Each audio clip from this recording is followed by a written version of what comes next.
Alyssa, do you remember one of my birthdays? Dad got me and him tickets to go to a Lions game. I do. And this Because was I did not attend. yeah, and this was during the period when the Lions weren't great. Oh, yeah. Tickets, unlike now, Yeah. tickets were extremely cheap to go to a Yeah. Lions game. I mean, we sat in the upper bowl, but he got me tickets, so me and him went. We got there a little bit early. Because as you know, our family likes to arrive to things early. Oh, yeah. As one does. Yeah, and so we got to our seats, and it just immediately smelled like throw up, which never a great start to being sitting in an arena for hours on hours.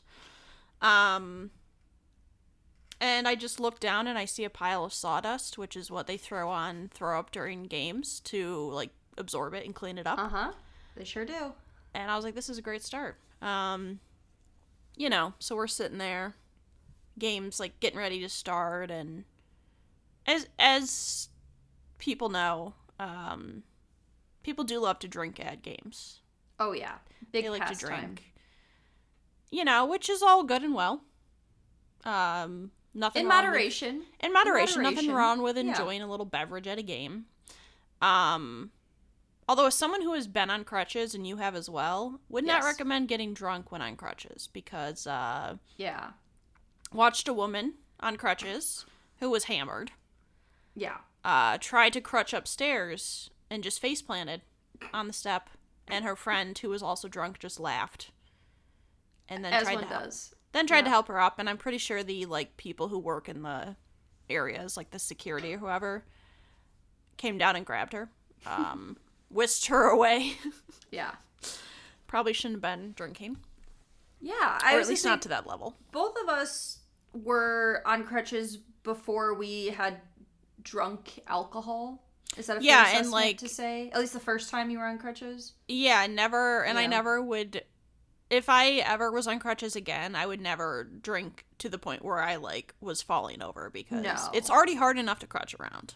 I was going to say, I just fall over not even drinking, right. So I fell over my crutches, just walking. So not to mention, like, being so drunk that you can probably barely see straight, and trying to go upstairs. That's, honestly, props to this woman for having the guts to do that. To try to climb up stadium steps drunk on crutches. Like, that is truly, like, it takes willpower to think that you can do that. And I don't know if it's willpower, but... It takes something. Some level of confidence I can tell you she absolutely did not make it. Yeah. That's like some level of confidence that I don't have, that this woman had, that she some thought call it she confidence, could do it. Some call it the drunken state of mind where you think you can do anything. Yes, of course. Yeah. But liquid courage. Truly liquid courage. Luck. Yeah. Yeah, so it was a good time. I couldn't tell you what happened at the game besides those two things. That's very fair. Assuming the Lions lost, because let's be honest, they usually did. I have never been to not that I've been to that many Lions games, but I've never been to a winning Lions game. Yeah. I think we went to one preseason game they won. Yeah. And that's it. And I'm not going to Lions games currently because they are out of my budget. Yeah. Gotta pay up. Gotta pay hefty price. Gotta pay up, see them succeed. Yeah, and then that same year I got to go to a Tigers playoff game to make up for it. No throw up and no drunk people on crutches. So, were there people throwing peanuts in the crowd at you, around you, get in trouble? Not really, no. Yeah. I don't think do you remember when we went? I do remember, but not at this game. Yes. But yeah, I feel like that sums up the experience of going to an American football game. Yeah. Throw up, drunk people on crutches. Rowdiness. That's pure football.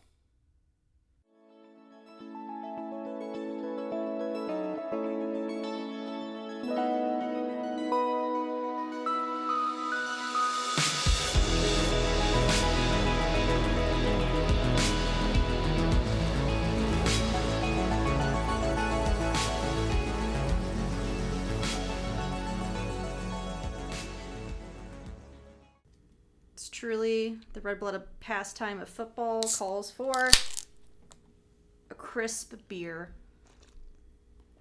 Now, in this case, It's a dark cherry blonde ale, which one would say is not very American. No. In football nature, it's not a Budweiser. No. But if that ain't a red blood American, I don't know what is. Yeah. Welcome Welcome. to Research Rank Repeat on this Wednesday night. On this Super Bowl Sunday. On Wednesday. And it's over a month after the Super Bowl. Absolutely, but we're nothing if not... Consistent. What's the opposite of punctual? We're consistent in that we're not Consistently consistent. not punctual. Consistently not consistent. Correct. I am your co-host, Alyssa. This is co-host Hannah. And we are tackling something that Hannah thought of. Tackling. Yeah. Last year. Yeah, I did. I got some knowledge, Hannah. I know how to use words sometimes. Yeah, I did. Last year, I think it was around the time of the Super Bowl, I was thinking, and I was like, the reason most of the time me and Alyssa watched Super Bowls was for the halftime performances and for the commercials. At a certain point, yeah. Yeah. Yeah. And I was like, why don't we rank halftime shows? Because there's been a ton. Certainly a ton. We've seen a handful live. We've also not seen a ton of them. That's true. As a lot of them occurred before we were even born. Yes. Before we get into this, I just thought of something, and I would like each of us to say if you were going to be a player on a football team, what position you would be. But I want to pick yours, and you should pick mine. Okay. For our audience, international football, we are talking American football. American football, not football. Soccer, as we call soccer or football in other countries. Yeah. Just to make that clear, the NFL, National Football League. Yes, because we do get some international listens in there. Alyssa, I think you would be... I have a choice for you. Okay. Unless you're ready to go. I think, again, why don't you go first? Because I'm going to... I think you would be a tight end. You know what? Because you have a lot of speed. Tight end. And you can't be a quarterback. No. You can't be a wide receiver. No. But I feel like a tight end, I feel like you're pretty speedy. You played soccer, so you have that agility. I feel like a tight end needs. So I feel like tight end. And JT one time told me that I was built for lacrosse, so I must be built like a tight end. Yeah. Sturdy. I feel like you would have done well at lacrosse. I could. Yeah, no, I probably would. We had some of our cousins played lacrosse. Yeah. So we had some lacrosse stuff growing up. You know what? I think you're right on that, because I think I could do some blocking. I think I could do some catching. I'm decent at catching, and I do have a little bit of speed. I'm good with that. I'm good with that. That was the first thing that came to mind. I was thinking defensive, and I'm like, no, tight end. I think that makes sense. Yeah, first things that came to mind for me, two positions. Okay. One is a safety or a cornerback, which for people who don't know, they're on the defense, and they basically run with the wide receivers and try to intercept the ball. Yes. You definitely have speed. I feel like you have good eye vision where you could track the ball and get to it. And I do think you don't always have to be able to catch the ball. You just have to knock it out of the way. And I think you got some long limbs, so you could just get a hand in there. I do have some coordination. I did play volleyball, so I got a little bit of that in there. The other thing that came to mind would be, for some reason, I'm just getting lawn snapper. Okay. Which essentially, for people who don't know, they just snap the ball to a kicker. I originally thought kicker for you, but then I was like, I thought kicker as well, but I think my problem is that I danced, so I feel like I have the agility, the stretchiness to be able to do a kick. I just don't think I would be an accurate kicker. Right, that's what I thought too, because I'm I know you're flexible. I know you have the thing, but because you played soccer a little bit, but you were never really into it. So I'm you might not have the kicking ability. I played goalie and sat in the grass a lot playing soccer. But I could see you being a safety out there and just manning the field and tracking. Yeah. Shadowing. Do that. Just knocking that ball down. Yeah. Okay. I think that's fair. That seems reasonable. Yeah. Anyways, back to it. I came up with the idea. I asked Alyssa. She said, "Yeah, let's do it next year." Yeah. Yeah, back to that. Hannah said, what if we ranked halftime shows? And I said, sure. Yeah. And then we had the pleasure of trying to decide where to cut off our Super Bowl shows because I've got a little bit of background about just the Super Bowl in general. Right. But the history of the Super Bowl halftime shows did not start to involve actual like musical artists until well into like maybe the late 80s at the earliest. Like there were some musicians, but not really anything like a halftime show we would see today. So we made our cutoff point 1991. That is our start. So we have 35 years of halftime shows, which, as I was talking to Hannah about earlier today, I think is the most amount of things we've ever ranked in one go, minus the time Hannah accidentally thought we were ranking all 50 state mottos and did all that work for that not to happen because we were just ranking the top 5 and top 5 best and worst. So we were ranking 10-50. Yeah, that was a rough one. The only one I can think of that would come close to that would have been when we did NHL logos. Oh yeah. But I think there was probably like 32 because it's usually like I think it's like 32 teams or 30. That sounds right. I think 32. Yeah. But yeah, the letters of the alphabet, we got 26. That's true. And yeah, Alyssa's like, "Do we rank all of them?" And I was like, "Fuck it, why not?" We're gonna do it a little bit different format. We'll get to that when when we go through, but yeah. Would you like to start with a little bit like background and Sure. information? I also just want to put out a blanket statement to start because I feel like it'd just be easier to address it in one go than have to do it every time. There are a lot of artists on this list that have faced some controversy, whether it be very serious or like, lesser serious over time, and frankly, there's too many artists that have had things either currently in jail or have been in court or have been, under suspicion of doing something wrong for various reasons. And I guess I just wanted to say, and I think Hannah, we've, doing other lists before, are trying to look at this subjectively, specifically about the show and not necessarily the artists or who they are as a person, right? Yeah. So I just wanted to put that out there first, that we're well aware there are a lot of artists who have performed and who are in these acts that people may not like.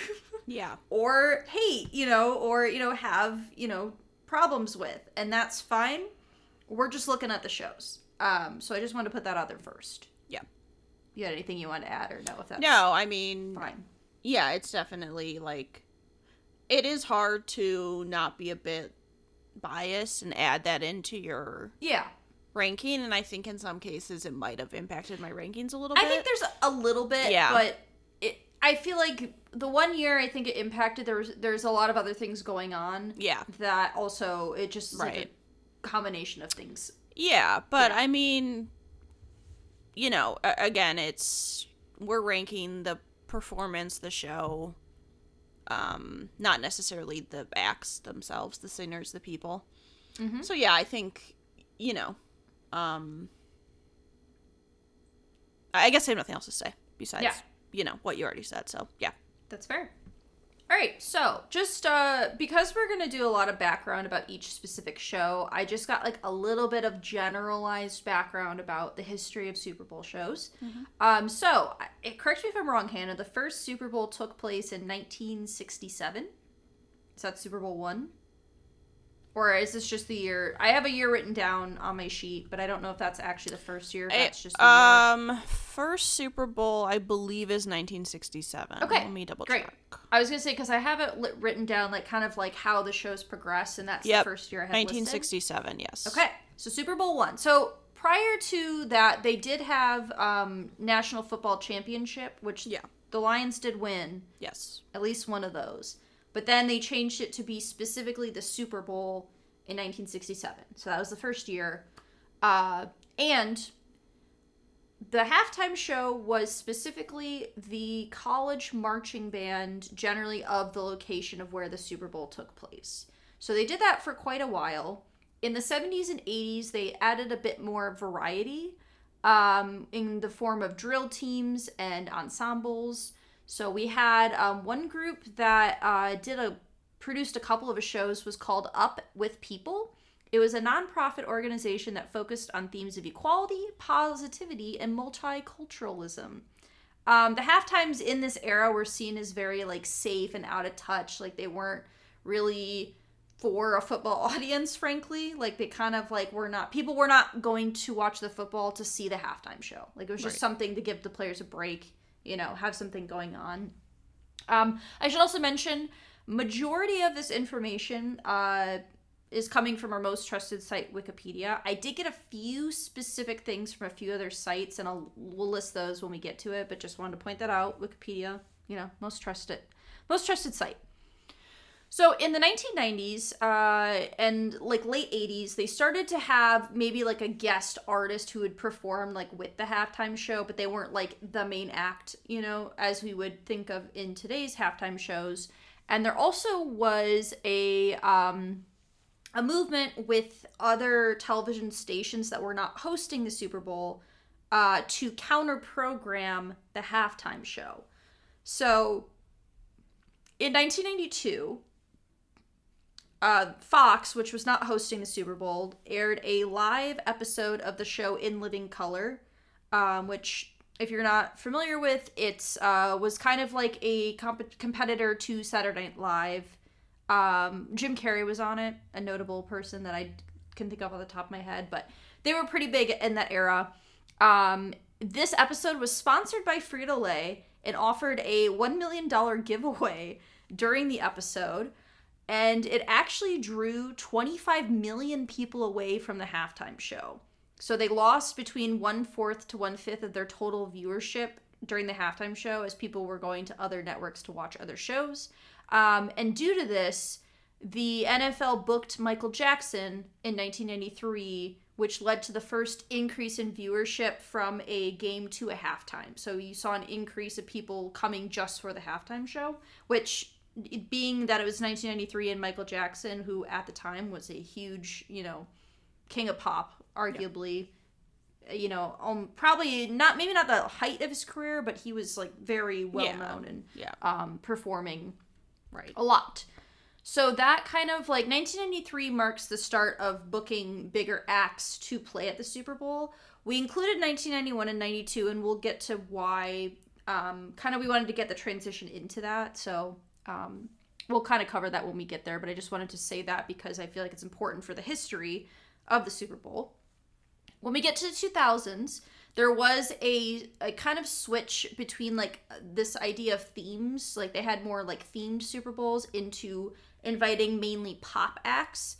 That, however, changed after 2004 due to a wardrobe malfunction that we will get to in great detail. Yes. But it caused them to take a hard switch away from pop music and book older rock artists. And that went on from 2005 to 2010. So there's 6 years of rock artists leading the wholesome Super Bowl halftime show.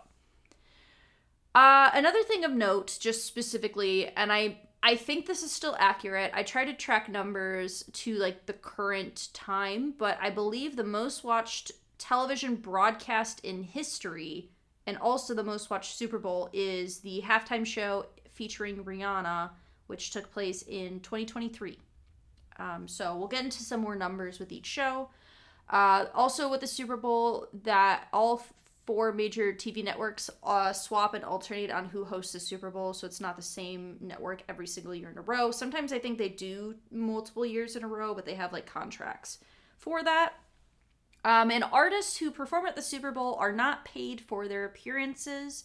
The expenses of the performers, their crew, management, security, and family and friends are covered by the NFL. I forgot I wrote this. The only exception, this is my direct words and quotes. The only exception was Michael Jackson, where the NFL and Frito-Lay stuck their little salty finger chips into everything, and donated money and commercial time to his Heal the World Foundation. So we'll get to that. I covered it in more detail, but I forgot I wrote that comment there. So Heal I just the want to bring world? that up. You said Heal the world. word. Oh, heal the word. You Oh, I typed typed heal the word. Heal the World World. Yeah. Foundation. But what it does do, like with those things, Hannah, they're paid exposure. The artists themselves, and there is a trend, especially in streaming, but also in record and album sales and song sales, is artists involved with the Super Bowl see a spike in sales, and like now more modern time streaming, like a spike in streamed music, due to just like how front, center, and focal they are.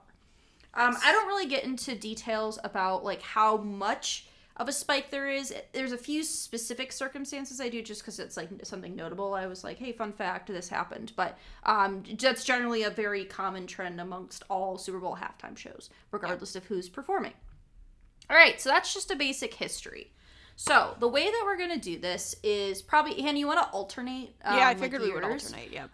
So we're going to alternate years, and I went through and I got background on every halftime show from 1991 to 2025. This is a 33-page document. I kept some things consistent across the board and then added details about specific things that I thought were noteworthy or notable that I found while I was doing my research. And we're going to cover the Super Bowls in order that they happened. So we're going to start with 1991 and work our way yearly to 2025.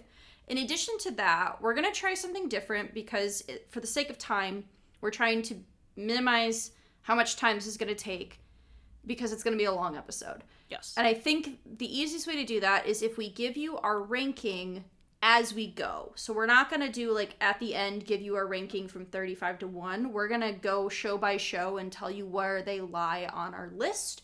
The one exception we're going to have to that, and we didn't come up with a final number, is we're going to save our top 7. That's what I was thinking. We love a good 7. We're going to save our top 7 performances for the end, so there's a little bit of suspense. So what we'll do is instead of giving you a number, we'll tell you, oh, this show's in my top 7. And then we'll get to those top 7 at the end, so there's a little bit of our normalcy there.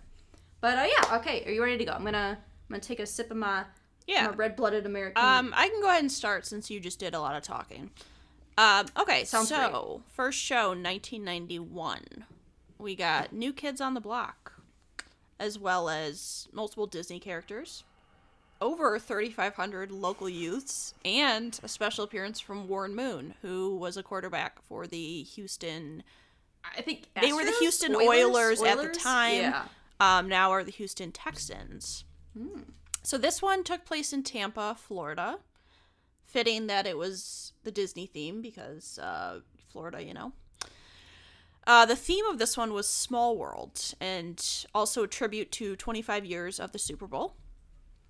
There was also a card stunt, so they had audience participation to make a flag during the show. So, just to side note, card stunt is like the name of doing that, like having an audience interaction in an event. So that'll happen a lot. Right. It happened multiple times, yes. Yeah. Run time of this one was 14 minutes and 25 seconds. So this one was sponsored by Walt Disney World, specifically the Coca-Cola Company for New Kids on the Block. And as a fun fact, ABC didn't actually broadcast the halftime show. They cut to a report by Peter Jennings on the Gulf War and aired the halftime show later on delay, which was probably for the best. That's a note Alyssa wrote, and I would have to agree. Okay. Another fun fact, because we were talking about Gulf War, it's the first time a Super Bowl aired in most countries around the world, which is a shame that is what they had to witness. Yeah. And then... So I figure for the set list... Yeah. I don't know if we want to kind of go do the set list, like, say it in order, or if we want to kind of go through the show and talk the set list through during that. Yeah, I mean, we can just kind of go through. You know, so I kind of try to take notes, like, in order. That's what I did too. Kind of happened. My first note, because I just think it's funny, I said Alyssa's gonna hate this one, as it's dubbed the first ever all kids halftime show. I predict this one might be last for her, or at least bottom 3. This is what I said. My first note before I started watching it was, Jesus Christ, 2,000 kid choir, my nightmare. And then I wrote, shout out to the troops. Yeah, you know what, this, so they start out with, a medley of It's a Small World After All, We Are the World, and I'd like to teach the world to sing. It also has a bunch of cheerleaders singing about getting a cutie. Yeah. And being rich and handsome, a football hero. Yeah, I first said there's something deeply concerning about a group of kids singing, you gotta be a football hero to get along with the beautiful girls. Yeah, and they're like children singing that. And I'm like, it's 91, you know. The 90s were time. definitely a time. Also because they're just like hanging out with Disney characters while they're doing this. Then we get what I assume is Warren Moon coming out with Minnie Mouse. Yes, which was kind of odd. It was odd. He just came out and was surrounded by a bunch of young girls. Yeah. It was just weird. He's the football hero, Hannah. He was. The football hero. At this time I did note that something about knowing New Kids on the Block is coming out is actually making this worse. I agreed. I was like, we have to get to New Kids on the Block. Yeah. And they're kids. It's kids' show and they're New Kids on the Block. I said, now there's football boys with Roger Rabbit and Goofy doing a song about warm-ups. So they're doing some football warm-ups. We got a bunch of little boys doing like football stretches. And then we got a bunch of kids dressed as refs dancing to You Can't Touch This. With Chip and Dale. I did enjoy that part. That part was decent. The referees doing Can't Touch This with Chip and Dale, I did think was entertaining. I also just made a note that pre-drone aerial shots are hard. Yeah. There's some rough footage. Some of these early shows, camera work leaves a lot to be desired. I can't remember which one it was, but there was a shot from the blimp and it kept getting like cut halfway off. I think it's the next show. Yeah. The next show had, I think, the worst camera work I've ever seen in my life. And then in the most bizarre thing I've ever seen, a blonde boy with a bowl cut comes out and sings Wind Beneath My Wings by Bette Midler. My wings. And then it has slow motion shots of the troops. And it was a military tribute, so I felt like I should have taken it more seriously. And also because they had kids from every 50 states whose parents were in the military, and it was supposed to be very touching, but it's like a little bowl cut kid singing. And he's like, "Did you ever know? Did you ever know that you're my hero?" And then, it's so bad. And then George H.W. Bush comes on screen, and Barbara Bush looks like she's being held hostage. I said George Bush Sr. jump scare cutaway is so out of place. And talks about America and troops. And we get a good rendition of America the Beautiful. Yeah. Which then plays Winnie the Pooh appears as a Mountie. Mountie! Yeah, why was Winnie the Pooh a Mountie? I didn't understand that.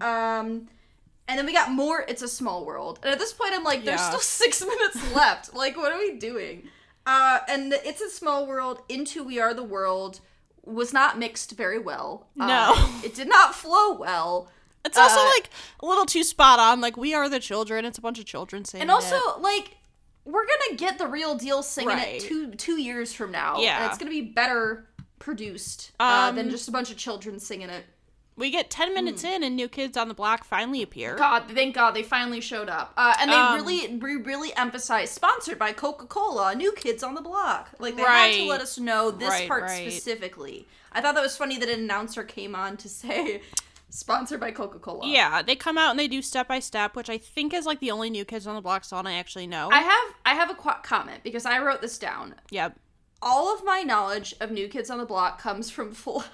Yeah, because That's DJ... the only thing I know them from. Because DJ and Kimmy were, like, obsessed with New Kids on the Block. Yeah. And that's pretty much my knowledge, too. I think that's the only thing I've ever heard them in or ever would know them from is New Kids on the Block. Yeah. And then they got Prop Children. Yes. Which was absurd. That they got down, they sat down, they got their prop child on their lap, and they sang For the Children. This one's for the children. This one's for the children. And they zoomed in. Some of the zoom-ins on these children were wild. Yeah. And then then the Boy Scouts. The Boy Scouts came out, and then they all did a kick line. They did, yeah. And then at this point I wrote, this is my literal purgatory. I would rather become an accountant than have to watch this performance again. And then... So I don't know what this comment means, so maybe you remember, but I wrote, this feels so chaotic. They had blow up floats and gay pride. Oh, they made a rainbow. That's right. They made a rainbow. Because I was like, why did I write gay pride? We got to start somewhere, Hannah. It was chaotic. It was. There was a lot going on. I can see why they didn't air this. I mean, I understand that they specifically didn't because it was during the Gulf War and it was like very serious. You know, we can't listen to music and children. Right. We got to support the troops. The only presidential appearance that we will see in the Super Bowl halftime show, which I'm not mad about. No, I'm not either. I think that feels right. But yeah, we got to start somewhere, Hannah. I think. Go ahead. I think the good part about starting with this one is this was the worst, so we had the lowest bar. You disagree? I think there's one worse. Okay. I think this is the worst. Now, don't get me wrong, Hannah. I hate, and we've talked about this on this podcast, I hate children singing. It's just something about the pitch of a child's voice, singing specifically. Little kids' voices are very cute. Like when they're talking and they have, you know, like a little high-pitched voice. I'm fine with that. I think that's great. It's when they start singing that something in my brain just like, it's like a little, like a twig is snapping. And I'm just like, I feel like anger in me. Yeah. So to have just like a full children's choir was rough. Yeah. It was truly a dark time. And I'm going to assume you have this ranked as number 35. I do have this as 35. Reason being is the entire time, I just was in awe. Yeah. And not in a good way. And then, like, the whole next halftime show I watched, I just couldn't stop thinking about what just happened. That's fair. I just truly didn't know what was going on. And the fact that it was all kids for the first 10 minutes is just, it's got to be last for me. I think the highlight was probably either the first New Kids on the Block song, because it was actual adults singing, or the referee children, because they were at least cute. Yeah. And that is my hot take on that. I put this, Hannah, if it would surprise you, at number 34. Okay. Second from the bottom. Okay. So there's one worse. Okay. We'll see. We'll see what happens. Yeah, there is. Yeah. Final thoughts are, what a show. What a show. To introduce to an international audience. Right, and for that to be the first Super Bowl halftime show we, like, started with is just, it's something. It's something. It was interesting to see 2025 comparatively compared to this one, where I was like, wow, okay, we've improved. Yeah. It's very different. Yeah. Very different time. Yeah. All right, you ready to move to 1992? Yes. All right, this is Super Bowl 36 XXVI. I did all the Roman numerals. We don't have to list them all, but I just wanted to I just want to say that I know how to do Roman numerals from years of Nancy Drew video games. I do not. They love a Roman numeral in those games, solving puzzles that way. But our main act is Gloria Estefan. I'm sorry, I had to burp really quick. Oh my god, it's stuck in my throat. We'll see if it comes out. There isn't like necessarily a main act, but Gloria Estefan, a famous singer, performs with Miami Sound Machine. The show also features Olympic figure skaters Brian Bottano and Dorothy Hamill, members of the 1980 U.S. Olympic hockey team Miracle on Ice, if you're more familiar with. Micah Ruzioni, play for the United States of America. The University of Minnesota Marching Band, as the show takes place in Minneapolis, Minnesota. It is the second cold climate city to host the Super Bowl after, Hannah, 1982, where the Super Bowl took place in Pontiac, Michigan. Just a fun fact. Silverdome. At the Silverdome. Just for our Michiganders, you know, fun fact that Michigan was the first cold climate hosting spot of a Super Bowl. Minnesota being the second for our Minnesota friends, you know. The theme of this Super Bowl was Winter Magic, and it was a salute to the 1992 Winter Olympics that were being held in the Minneapolis-St. Paul area. So they were basically being like, hey, come hang out with us for the Winter Olympics. The runtime of the show is approximately 12 minutes and 30 seconds. And these are like rough estimates because sometimes the videos didn't line up right. So I did my best guess. So there are no sponsors to the show.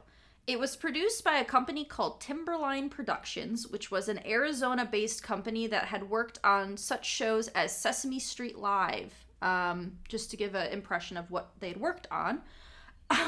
It's considered to be one of the worst halftime shows. In describing the event, the Star Tribune, which I believe is a newspaper out of the Twin Cities area, said that there would be acts such as, in quotes, 60 professional dancers, a 35 snowflake drill team, 20 ballroom dancers, 30 costume showgirls, 60 hot dancers, 2 30-foot inflatable snowmen, and a 40-member drill team. It comes from 400-member drill team. It comes from an NPR news article from 2017 I found about this Super Bowl because I was having a hard time just finding information about it. This is the year that said In Living Color counterblocking episode took place that took 1/4 to 1/5 of the Super Bowl audience away from the halftime show. And let's get to it. So the set list, there's a lot going on. Yeah. This one is chaotic. Yeah. I want to start by saying that my audio only came out of one headphone for this video. That's fun. I don't know if you were wearing headphones while listening to it, but I only got one headphone. Yeah, I can't remember I don't remember that being a thing, but there is a lot of, like, my main takeaway is it starts with just a ton of dancing. Like, there's like 6 different dancing groups. There's ballroom dancing, there's snowflake suits, there's shaky cams. We get an ensemble cast singing an original song, Winter Magic. Winter Magic! Yeah. About the Super Bowl, about the Olympics. We also get an ensemble of Walking in a Winter Wonderland. Yeah. They kind of do like this Christmas music medley thing. Yes. And it felt like, I wrote that it felt like I was at a local hometown Christmas parade, and that's not what I want out of a Super Bowl show. It did give a hometown Christmas parade. They had a kick line during this segment. They had a people jumping on mini trampolines. Yeah. In like Russian suits is what I wrote. Then we get Dance of the Sugar Plum Fairy performed by the University of Minnesota Marching Band. So then the marching band shows up. And then, Hannah, we get a number called Frosty, which is a children's rap written for this halftime show. Yeah, the Kids Bop Kids came out of nowhere. To do the Frosty. Yeah. Rap. A Frosty rap. I just need to, if you have not seen this show, I really recommend you go specifically just to watch the Frosty rap, because it's literally children dressed in very, like, MC Hammer apparel, but for winter, singing Do the Frosty. It was long, too. It was It long. would not end. It went on a long time. There were also assorted dancers on stilts during this section. And we got a Winter Magic wipe, like a screen wipe, during the performance. Then we get One Moment in Time starts playing. Yeah. Whitney Houston herself is not singing this song. I couldn't figure out if it was just an audio track of Whitney singing it or if some random person was singing it. Right. But it's a song Whitney sang for the 1988 Summer Olympics. Mm-hmm. Then we get into Don't Stop Me Now by Queen starts playing as the 1980 Miracle Team comes out with sparklers. Micah Ruzioni carrying that. Yeah. Then they have sparklers. Yeah. There's then ice skaters on snowmobiles. Yeah. I should say the Olympic skaters previously were on 2 separate circles. Right. And they were skating separately, but they put the images of them together. Like next to each other. Next to each other. And I'm like, why didn't they just have them on the same little block of ice? Yeah, and then they got off onto snowmobiles that had, like, wheels on them. Yeah. And then there was, like, a weird photo insert and a bunch of just random athletes walking around. And then the 1980 hockey team started running, and then there were like kids on like rollerblades doing like flips in the air. Skates. They were doing tricks just to "Don't Stop Me Now" for some reason. Yeah. I don't know why the roller skaters didn't make any sense to me for winter I theme. didn't understand that either. And then finally we get to Gloria Estefan performing 2 songs. It was there was like 3 to 4 minutes left when she came out. So again, very clear to me that she was not actually singing. No, yeah. At this specific event, she was definitely lip singing. She kind of just like danced around a lot. It also was interesting to me. I don't know if you noticed, Hannah, the evolution of a corded mic becoming a not corded, like a cordless mic. Because at this point they had corded mics that, you know, you're limited in how far you can move. And there was a lot of weird dancing going on. And then I have to say, so I Gloria Estefan, great singer. I did a dance to Conga, one of her songs. You know, good stuff. But my problem is that I cannot take the song "Get on Your Feet" seriously because of Parks and Rec ruined the song for me, where all I can picture is them just like shimmying across the ice rink with the dog and trying to get Leslie up on the platform. Get on your feet. I literally wrote the same note, and also didn't help that it was like a winter theme, so I was just picturing them on the ice. Yeah. That's the only thing I could think of, but it's like, I can't take it seriously. I'm sorry. That song is ruined for me. It's one of those ones where it's just ruined. This is like a mess. This is a mess. Like, it's chaos. So much going on. Yeah. It feels chaotic.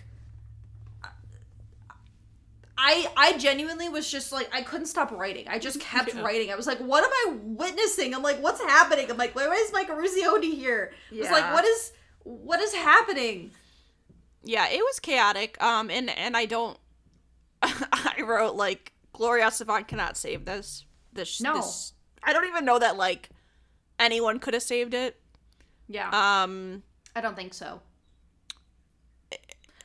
It was just, it was a lot, and some of it didn't make any sense. No. I just, like, genuinely, what a weird way to try to advertise for the Olympics. Right. Like, at your halftime show, which I will say, it'll happen again. People advertise, Disney loves to advertise for themselves at some of these future shows, but it was weird. This was just chaos. Yeah. Chaos. It was a lot. I would recommend, if you've never heard of this or seen this show, if you just want to see chaos, look it up. It's online, 1992 Super Bowl halftime show. Yeah. It's out there. Hannah made us a playlist of every Super Bowl show, so it's out there. You can find it. I'll make it public. But yeah, do you have any final thoughts on this specific mess of a show? No, it was similar to the previous one. It just was a lot of random, it feels like a variety show, just a bunch of random mashed together things happening. Yeah. Gloria Estefan is fine. I think she's like fine. She's got good songs. I think she's like a good entertainer, but again, she only was there for like 3 minutes. Yeah, it was a lot. It was messy. And she will, spoilers, get to redeem herself a little bit. Yeah, she comes back. Yeah. She comes back.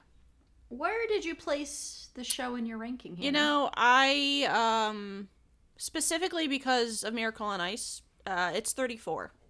Okay. So one above the bottom. So I thought long and hard about what I think the worst show was. And it shocked even myself to determine that this was my least favorite show. Interesting. As much as I hate children singing, it at least was cohesive.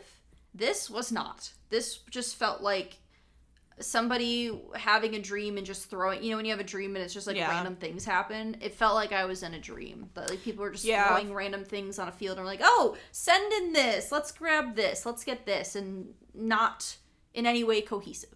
So. Yeah. Yeah, I think the only reason I put this one above the previous one is because, like, I don't know. I guess it felt a little bit more. I think I enjoyed like Gloria Estefan's bit more than New Kids on the Block. I think that's fair. I think that's true. And I think I was just based off that. I was like, okay, I guess it gets a little bit higher. But both of them are clearly like not good. I think it was pretty easy for me to determine those were the worst two. Yeah. across the board. So yes, agreed. Yeah. All right. Well, in a turn of events, we get to 1993. We get Michael Jackson, which great. Huge artist, yeah. Yep. And this one was in Pasadena, California. We will have some additional notes on that. We'll be back. Yeah. So this one was produced by Radio City, Scott Sanders, and Don Misher. I think. Misher Productions. No sponsor for this one. Runtime of 12 minutes and 18 seconds. So, in a surprising case of actions have consequences, the Super Bowl was supposed to be held in Phoenix, Arizona. The game was moved to Pasadena after controversy. Basic summary of this was in this is just my summary of events. There's a lot of information. I try to just condense it down. So just to interject there. So the summary is in 1983, Ronald Reagan makes Martin Luther King Day a federal holiday. In 1986, the Arizona governor executive ordered it to be a state holiday after legislators voted against it. Fun times. 1987, the new governor rescinds the holiday, says that King did not deserve a holiday. And then in response, Stevie Wonder and Coretta Scott King started an entertainment boycott of Arizona. Then in 1989, another new governor, the last one got removed from office, which is shocking. True shocking. So this governor approves the holiday, but it has to be voted on in 1990. And then in 1990, Phoenix is given the Super Bowl on the condition the vote passes for MLK Day, or they would pull out. And many NFL players were concerned about playing in a state that didn't recognize the holiday. And that also added some additional pressure on the NFL. So at least there was some sort of pressure put on them. Yes. So in 1990, 1991, the vote fails. Yikes. Apparently it was worded oddly and may have been confusing. But nonetheless, they get the Super Bowl taken away from them. So Michael Jackson got recruited because of the failure of the previous Super Bowl. I would say previous Super Bowls. Yes. And they wanted the mainstream audience, like Alyssa had mentioned, in the previous notes. Yes. So they meet with him and his manager, Sandy Gallen, and there was 3 failed negotiations before accepting. One offer was to have Michael Jackson paid $1 million. Yeah. Yeah. So they settled on a $100,000 donation to Jackson's Heal the World Foundation. Alyssa said she thinks it's the only time an artist was given compensation in that sense, in a sense. Of a donation, yeah. Yes. So it was a success. 133.4 million people watched, and as Alyssa mentioned, better ratings between the halves. And then Michael Jackson went on Oprah for the most watched television interview of all time. Yeah. I will just say, this coming into this one, it's just immediately feels like a breath of fresh air. Yeah, absolutely. Because have you seen this Super Bowl? I feel like I've at least seen parts of it. I've seen this before. I've watched at some point in my life. I've seen this. But I do like that we immediately start with him, not a bunch of chaos happening. Mm-hmm. And he appears on the top of a scoreboard. Yeah, which is cool. Yeah, and he's then up there. And then all of a sudden he does the launch jump onto the stage, and he's there. Yeah, flies out of the floor.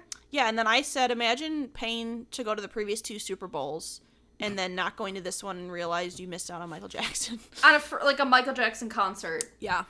I was watching, it was weird because it was a couple of months ago, I was you get YouTube shorts and they just kind of scroll through and you're mindlessly looking. There was one, it was about behind the scenes of the Super Bowl. It was a sound engineer talking, and he was they had discussed that they would start when Michael put his sunglasses on. That was the key. Or take his sunglasses off.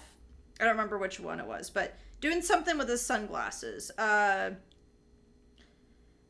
I don't remember which. I can't picture the video. But basically the cue was going to be he's going to do something with his sunglasses, and that's when they know to start. And they were literally okay, are you going to go? Because he stood there for a full minute, 30 seconds almost, that he just stood there. And again, it's Michael Jackson, so of course he can do that. And people are going to cheer and clap because you know Yeah. he can hold that suspense. But I remember they were just basically like, we just like were like, is he gonna go? Like, what's it gonna happen?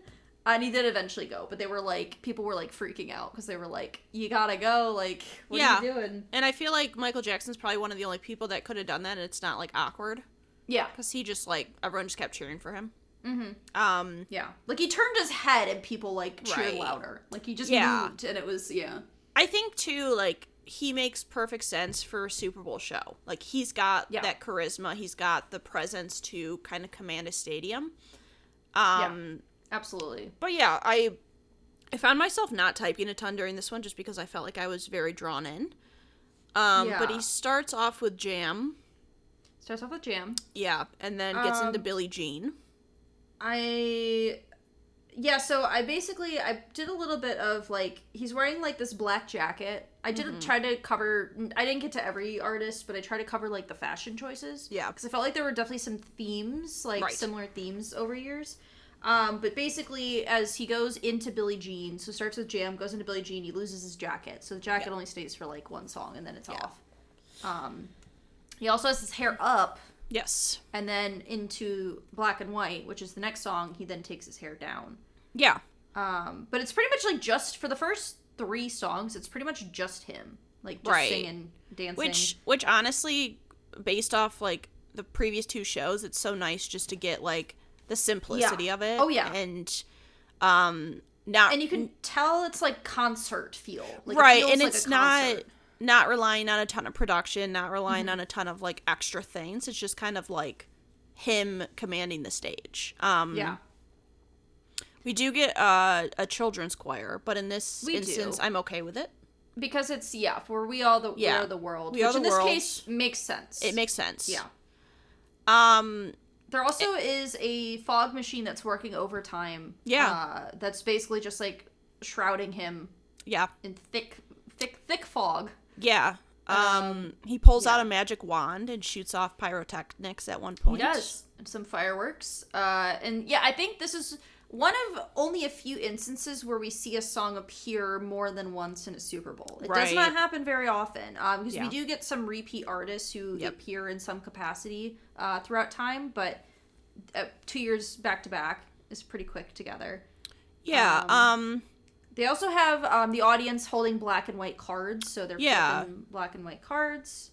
And they also they have the crowd in the stadium like do like the pictures of the children. Yeah. Which honestly, I was like, that's kind of hard to pull off, and I thought that was kind of cool to do. I also thought it was something I also noticed is they during, I think it's Heal the World, you hear in We Are the World, you hear the audience for part of it. Like the audience is very prominent, and then at some point they remove the audience audio. Yeah. Because I felt like it like built very, like, the sound engineering was really well done for like 93. Yeah. Considering some of the newer shows have shit audio. No offense. Just saying. Yeah. And the final song he does is Heal the World. Heal the World, yeah. And I found it, I feel like hearing that song, hearing him having like a group of children, hearing like the things they were saying like in 1993, it's sort of like upsetting to watch that in 2025 and like where the state of the world is right now. This is over 30 years after this, and it's like, oh, okay, this is kind of like sad. It honestly, there's a couple shows that I was like, this is so bizarre, like just comparing to where we are currently right now, that I'm like, it's wild. And it kind of just like, some of that stuff. I kind of just like the last like minute or two, I was like, wow, this is a little bit depressing. It was, but I feel like I have to give props that like, I guess you have to give recognition that this is like the start of the modern halftime show, was Michael Jackson doing this. It's very well, like, people talk about it, like the fact that this is one, like, Hannah and I will talk about, we tried to pick the point where we remember seeing a Super Bowl live, like when we remember seeing one, and there's maybe 2 that I've seen that I don't remember seeing, just out of context. Like, you're on YouTube and you watch like random videos Right. and stuff. This is being one of them, so I feel like that's very noteworthy. Yeah. Notable. Yeah, and Yeah. obviously Michael Jackson was a huge artist. Oh yeah, I mean he still is very well known. Yeah. And so yeah, I think it was definitely, again, kind of giving credit to the act that maybe turned the tide of like a Super Bowl halftime performance into what it now is. Mm-hmm. And obviously like just a very talented performer. Just, very like captivating to watch. Yeah, like he can command a stage. Yeah, like for sure. It is like, regardless of him as a person, like he was a good artist. You like, can't argue with the fact that he was like captivating to watch. Yeah. Yes, like there's not. It's not surprising that he was like one of the most like highest selling artists ever. Yeah, just in general with his music, like.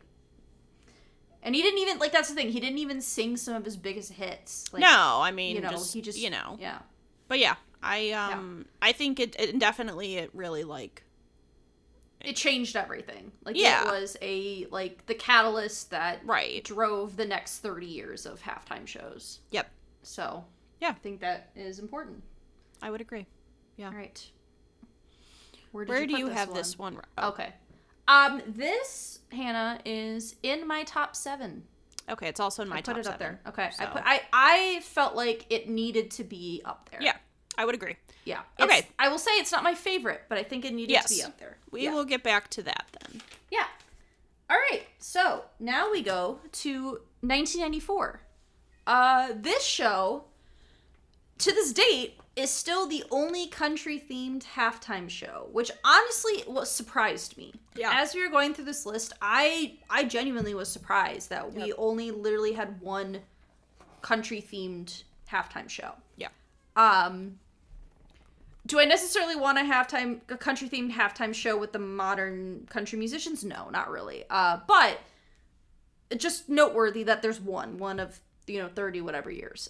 So this features country artists Clint Black, Tanya Tucker, Travis Tritt, and the Judd family. Yeah. Specifically Ashley Judd and Winona and Naomi. Winona and Ashley, yeah. And then more come on. There's some special guests. We'll get to it. So this is the notable first halftime show to turn off the main stadium lights during a performance. So previously they had all the lights on, or it was during the daytime. So I thought that was noteworthy. So this is a ensemble where each artist has a song that they perform, and then the last number is a selection of artists. And I just to make it easier, on the final verse of the last song, there is a collection of special guests who appear on stage, and it is the most random assortment of people. It's weird. It is like, so let me go over this list. Again, this is 1994. Yes. So if this gives any indication. So here's who appears on stage. Stevie Wonder, who will come back, but he just was on stage. Lisa Hartman Black. The Georgia Satellites, which are a band. Ashley Judd, of the Judd family. Joe Namath, who I believe was a sports figure. Yeah. Elijah Wood. At this point, a young child. I think still a child actor. Wood. Child actor Elijah Wood. And pre-Lord of the Rings. Pre-Lord of the Rings. Yeah, he was in his youth. And Charlie Daniels. For some reason. I don't know why they were there. I don't know if they just happened to be in Atlanta at the time of the Super Bowl and they were like, hey, you want to come on stage? Okay, so I thought Elijah Wood was weird, and then the YouTube video, the last 2 seconds, is a Super Bowl commercial that has with Elijah Wood. Elijah Wood in it. So I'm like, did he maybe just get invited and then maybe they're like, go on stage? Maybe these people were in Super Bowl commercials and they just I don't had know. Them on. It's weird. But I just wanted to note that before we get into the show because I just was like, I was like, what's happening on stage when this happened? Yeah. But yeah, so I said my first note was all I know is that it's country artists. And I also, Hannah knows, and I mean, we talked about it, like I'm not a huge country music artist. Like, I don't listen to a ton of country music. I'm familiar with the Judd family. Like, that was, I think, the only artist that I, knew.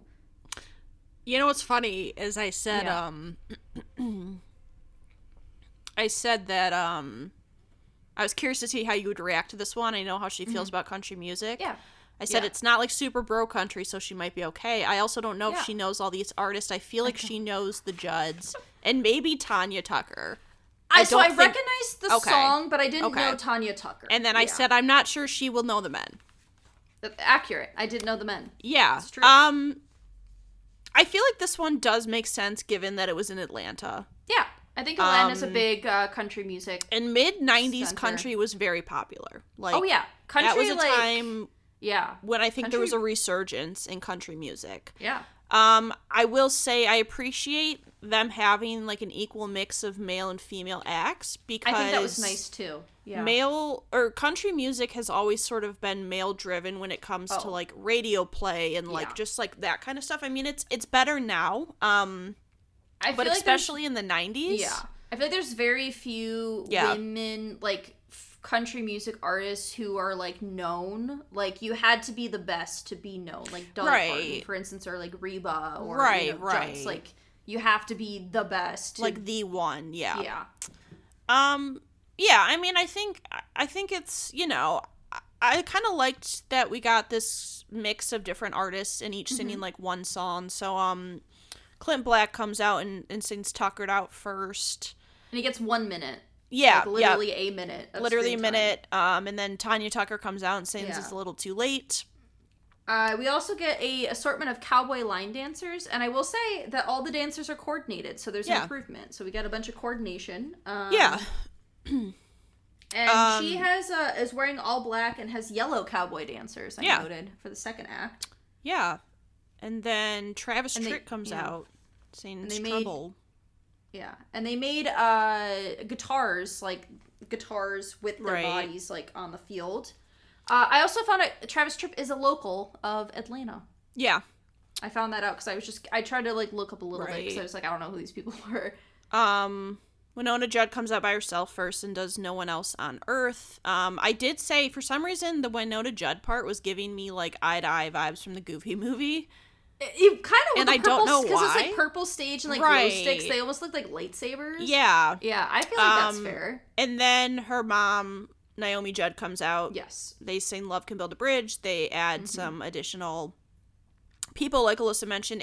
It was weird that Naomi Judd looked younger than Winona Judd Yeah. in this. Yeah. In I thought they this. were sisters. No, And that's a mom yeah. and daughter. I know, and then I looked it up and I Yeah. was like, oh wait, no, it's the mom and daughter. Because Yeah. Naomi Judd Yeah. passed Right. away like 2-3 years ago. Yeah, it was like recently, yeah. Yeah, but it was weird to see that she looked younger than her daughter. I think it's honestly 90s styling made people look really fucking old. Yeah. Like in retrospect, I don't know, like the 80s doesn't, but the 90s fashion does. I don't know, Right. something about that era just You're like right. makes people look old. Yeah, Like just for modern day. I think it's just a little bit boring. I think that Yeah. part of the problem is that none of these like country artists were artists I really listened to, so I didn't find it like really. There weren't like any songs where I was like, oh, I love this song, you know. It's weird to have the random like Stevie Wonder and Elijah Wood just that pop up bit's at a bit the weird. end. But I will say, like, I think as like a collaborative, it makes sense. Some of the collaborations we do later on are a little bit strange to me and don't necessarily gel that well. I feel like this one at least it gels. Yeah. And like, I don't know, compared to the previous ones we've done, it's not bad. Yeah. It makes sense more than New Kids on the Block. So, you know, I was like okay with it. I think it's funny because I think I like this more than you two. Really? Yeah, That's so I funny. thought it was very entertaining. I was Okay. entertained, and I think some of it's because I didn't know a lot of the music, you know. So Yeah. I'm just like, It's, I like, feel like new to you. everybody was having a good time. Yeah. Like it felt very cohesive. Like I feel like everybody got a little bit of time to sing. I think it also because it's the only country music specific show that it means that it doesn't really have like anything necessarily to compare it to in Right. terms of like genre. Yeah. Yeah, I thought it was entertaining. I thought it was nice that it wasn't too flashy. Like I think it worked. Yeah. For the type of genre for country Right. music. Like I wouldn't expect like, you know, Like something we yeah. would see for like a Rihanna, right? I'm not expecting those backup dancers Right. to be on the country music stage. Yeah, I don't know. I enjoyed it. Surprisingly. I was surprised at how much I enjoyed it, to be honest. So what did you rank it? I put it 16. 16? 16, yeah. Oh my Yeah. god. I thought it was a solid show. I enjoyed it. 16. 16. I put it at 30. When I went to rank it, I just kept putting it higher and higher. It just kept going up, and I was just like, I don't know, I enjoy it. I enjoyed it. Yeah. I think it was solid. I think my problem was that it just like kept falling. It's interesting how it kept going up in yours. It kept falling in mine. Yeah, I don't know. I just I was like, you know what? I enjoyed it. I had a good time. Okay, so you had it at 16. And I think maybe I judged it less harshly because I am critical of country music. Okay, so you maybe gave it like a little bit more grace. Yeah. But also because I actually like enjoyed it. I didn't think it was bad. I didn't think it was bad either. So maybe that's part of it, but I enjoyed it. I think my problem was that it just compared to other ones, it was just like it just kept falling. I don't know, just like felt right. Felt right. You know what? That's a surprise, but I'll go with it. I like as it kept going up. I'm like, I think Hannah's gonna be surprised at where I put. Yeah, this I think I made a note that I thought it might be in your like bottom 5. Yeah. No, I thought it was solid. I enjoyed it. For the 90s era, it was pretty good. Yeah. Pretty solid. Okay. Pretty solid. All right. Well, leading into our next one, 1995. Yeah, 1995. Alyssa's Year of Birth. It is. Is this my... Oh, yeah, this is mine. Sorry, I forgot it was so small that I thought you had just done that one. Go ahead. Sorry. Oh, yeah. So this is Patti LaBelle. And she also gets to share the stage with Indiana Jones and Marion Ravenwood. That's Indiana Jones's girlfriend. Yes. Also Teddy Pendergrass. I don't know who that is. I don't either. Tony Bennett, good old Tony Bennett. Arturo. Oh my God, why can't I say it? Arturo Sandoval. There's no T in there. Sandoval. Who's a trumpet player. Yes. Yeah. Miami Sound Machine makes another appearance. They were with Gloria Estefan. Yep. This one is in Miami Gardens, Florida. So, shockingly, the theme is Indiana Jones and the Temple of the Forbidden Eye. Yes. Produced by the Walt Disney Company. So, Alyssa notes that in true Disney fashion, halftime show was a promotion of the upcoming Indiana Jones attraction opening at Disneyland. We saw it at Disney World when we were there. Yeah, we did later see that. Yeah. When we went to so Disney it's World. basically Indy and his girlfriend Marion getting the Vince Lombardi trophy from a temple, and then Tony Bennett and Patti LaBelle just kind of sing around just it. kind of there. Yeah. Yeah. And this runtime was 11 minutes and 10 seconds. Hannah, have you seen, just because when I think of Patti LaBelle, I can only think of, have you seen her trying to sing the Stevie Wonder Christmas song? What is it? This Christmas? She's like, where's my backup singers? Yeah, that one's it's so like, good. hurry up the cue cards! And she's just like, oh yeah, like, I don't know what I'm saying. Yeah. That's all I can think of when I think of Patti LaBelle. And she's clearly a very good singer. No, she's a really good singer. She's a great singer. It's just Disney really loves to just stick their little Mickey Mouse mitts and make an advertisement for themselves in this. Yeah, it's very, very distracting. Yeah, so we're basically starting with some indigenous dance costume, and I couldn't decide if it was offensive or not. I was like, maybe, but maybe not. Like, it's on that, like, maybe, it's fine. It's teetering, yes. But we basically have, like, visually it looked cool. Like, I think they had a good visual thing going on, but then, like, in Indiana Jones that's not Harrison Ford's, like, parachutes down into the stadium, and then, basically, you have Patti LaBelle sings "Release Yourself." Yeah. So she sings that first. She's a great singer. Like, Patti LaBelle, like Alyssa said, she's pretty. I consider her like an icon of her time. Yeah. I feel like most people would at least know her name. I think Tony Bennett as well. I mean, and Tony Bennett again, another like really well-known singer. Who would go on to perform with another Super Bowl host, Lady Gaga, in the future. Yeah, it feels very chaotic because it's like you're getting these singers coming out and then there's just like random things happening and random cuts and it's weird because it's like they're basically putting on a stage production of their Indiana Jones show, but also having live musical performances around right. Because we get Tony Bennett singing Caravan. Yeah, with Arturo Sandoval, the trumpet player, and Miami Sound Machine. And it's like they're in a little nightclub almost, like the setup. Like basically Indiana Jones and Marion show up to this nightclub. I was like, are they singing Copacabana? That's what I was expecting, something like that, but it was not. But he definitely like looked a little awkward. But I will say it is nice to see a singer like Tony Bennett get national recognition because I feel like his sort of music is not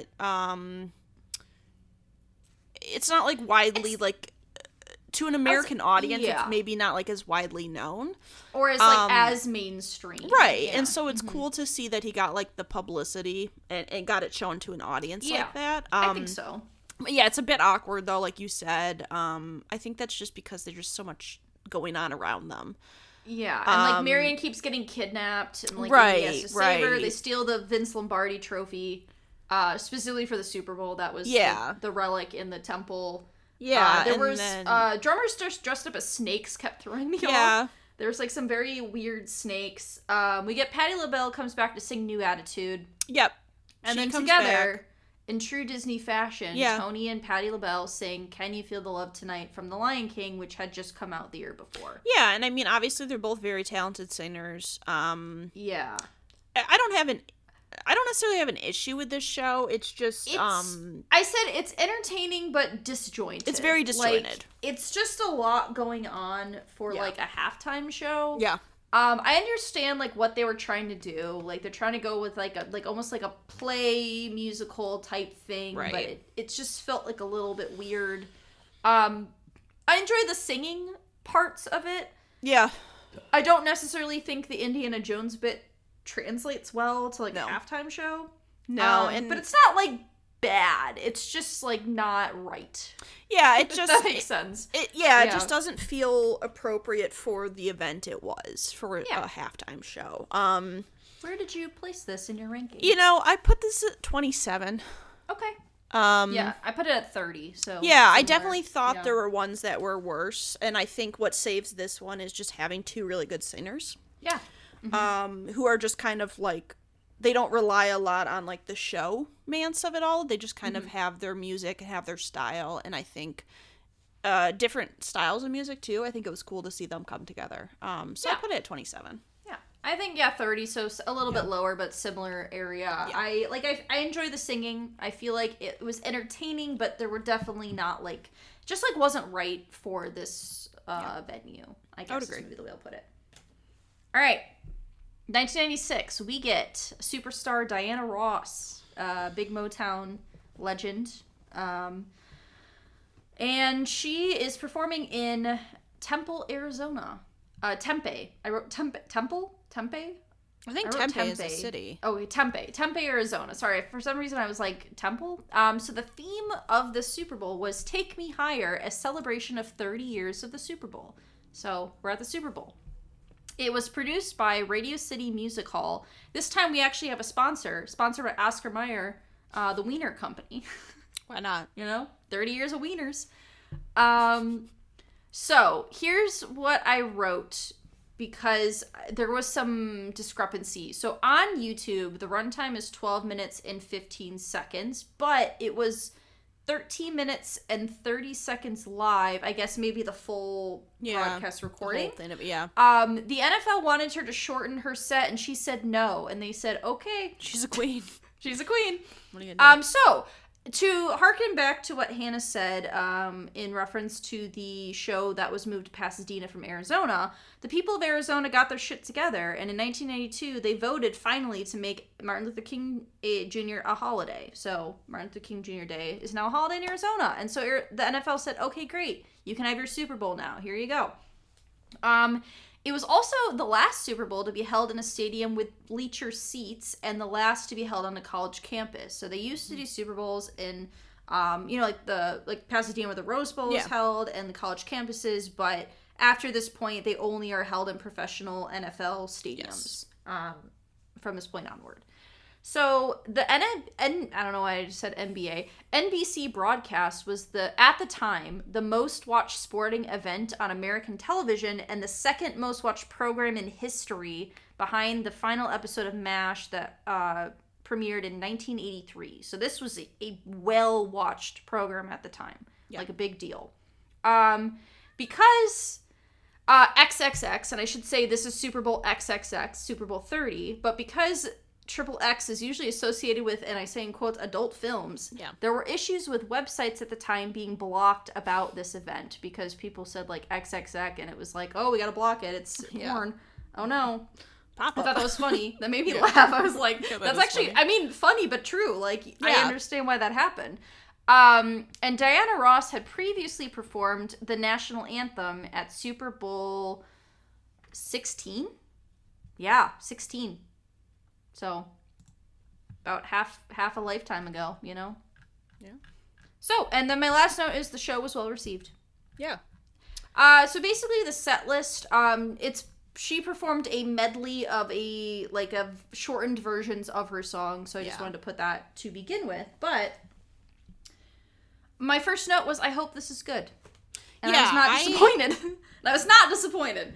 Yeah, no, I said I was excited to watch this one because I love Diana Ross. I love her music. I thought that we started with like a slideshow almost of like past Diana Ross performances, and the staging of the stage looked very similar to the Michael Jackson. Yeah. I don't know why that came out like that. Michael Jackson show staging with a sparkler platform.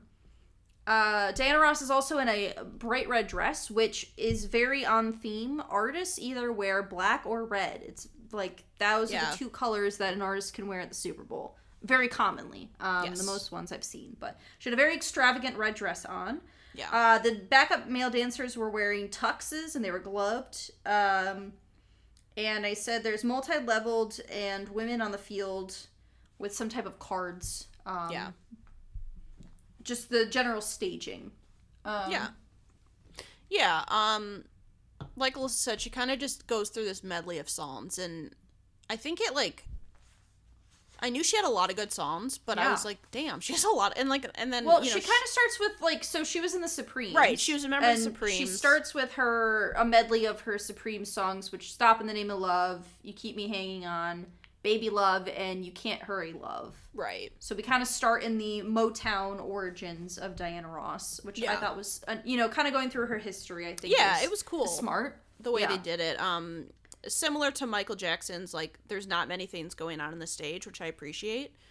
There was, like, some dancers and, like, her and... One of her dancers had ramen hair, and I was like, we know we're in the 90s if we got ramen hair.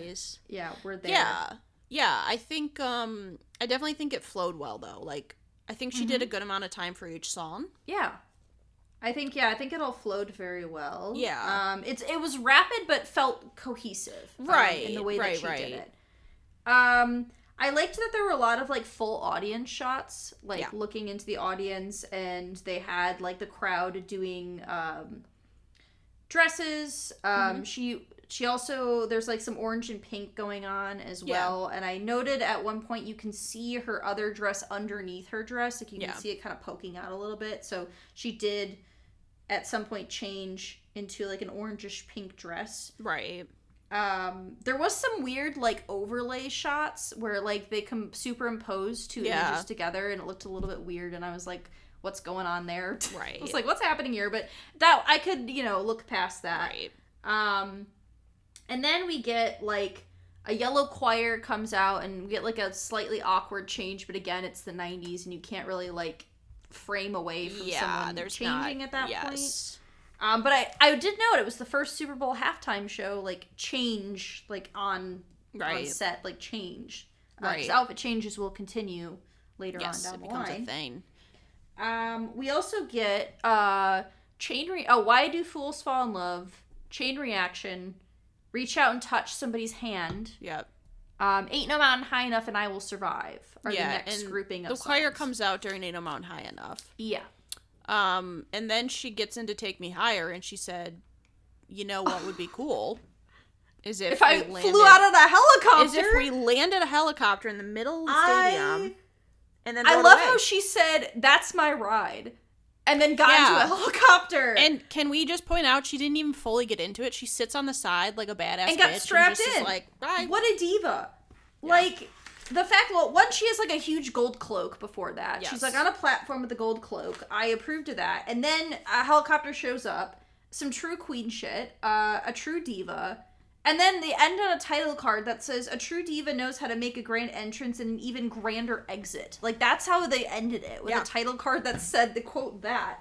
I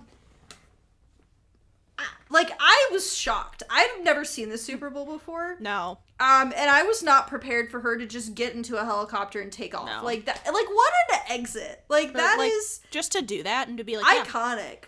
Yeah. I was like, that's a real diva right there. Like, I don't think an exit can top leaving on a helicopter, taking off on a helicopter.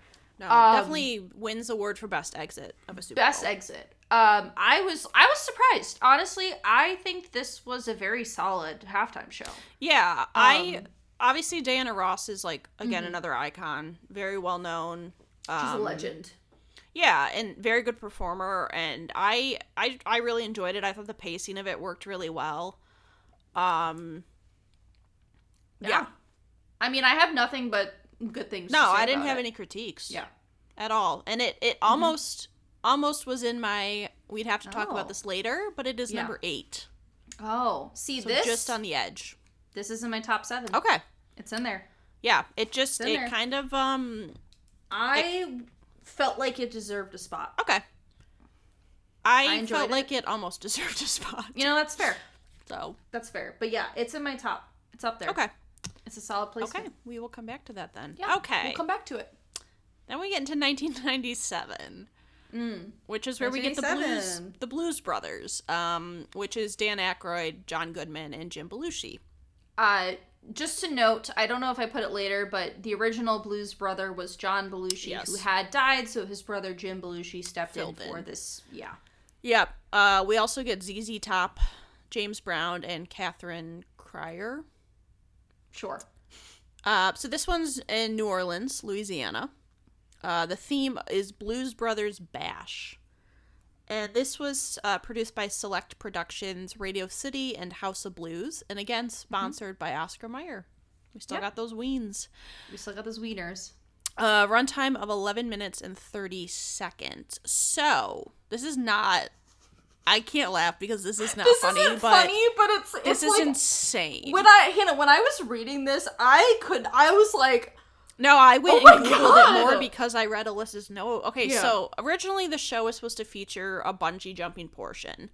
They were practicing for this, and a stunt woman named Laura Patterson, known as Dinky Patterson, was killed. She jumped from like the rafter of the stadium, which was 152 feet high, and her head collided with the floor.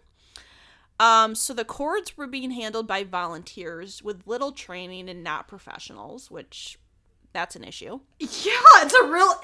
yeah. You're telling me they set up bungee cords and didn't actually have people to make sure that they were secure from the roof of a... I couldn't believe it when I was reading this. I was like, are you serious? She also was with her husband and her sister were part of the team as well. Jesus, so they witnessed that, and she died from like blunt force trauma. Yeah, because she collided with the floor. 152 feet up. Yeah. So they removed the segment.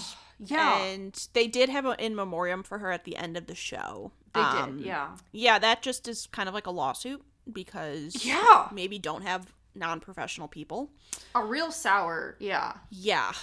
Yikes. Okay, so moving on. So there was a segment with Fox News' Catherine Cryer announcing that Dan Aykroyd's character Elwood had escaped prison. This did not appear in our YouTube video, so just acknowledging that this does exist. But it was criticized because people thought it was real and not a part of the show, which is actually People really thought funny. this is a real news report that someone had escaped from prison. And I was like, that is hilarious that they didn't think that through, that if you have a news report from a real news reporter and don't specify that this is like an actor, you know, like...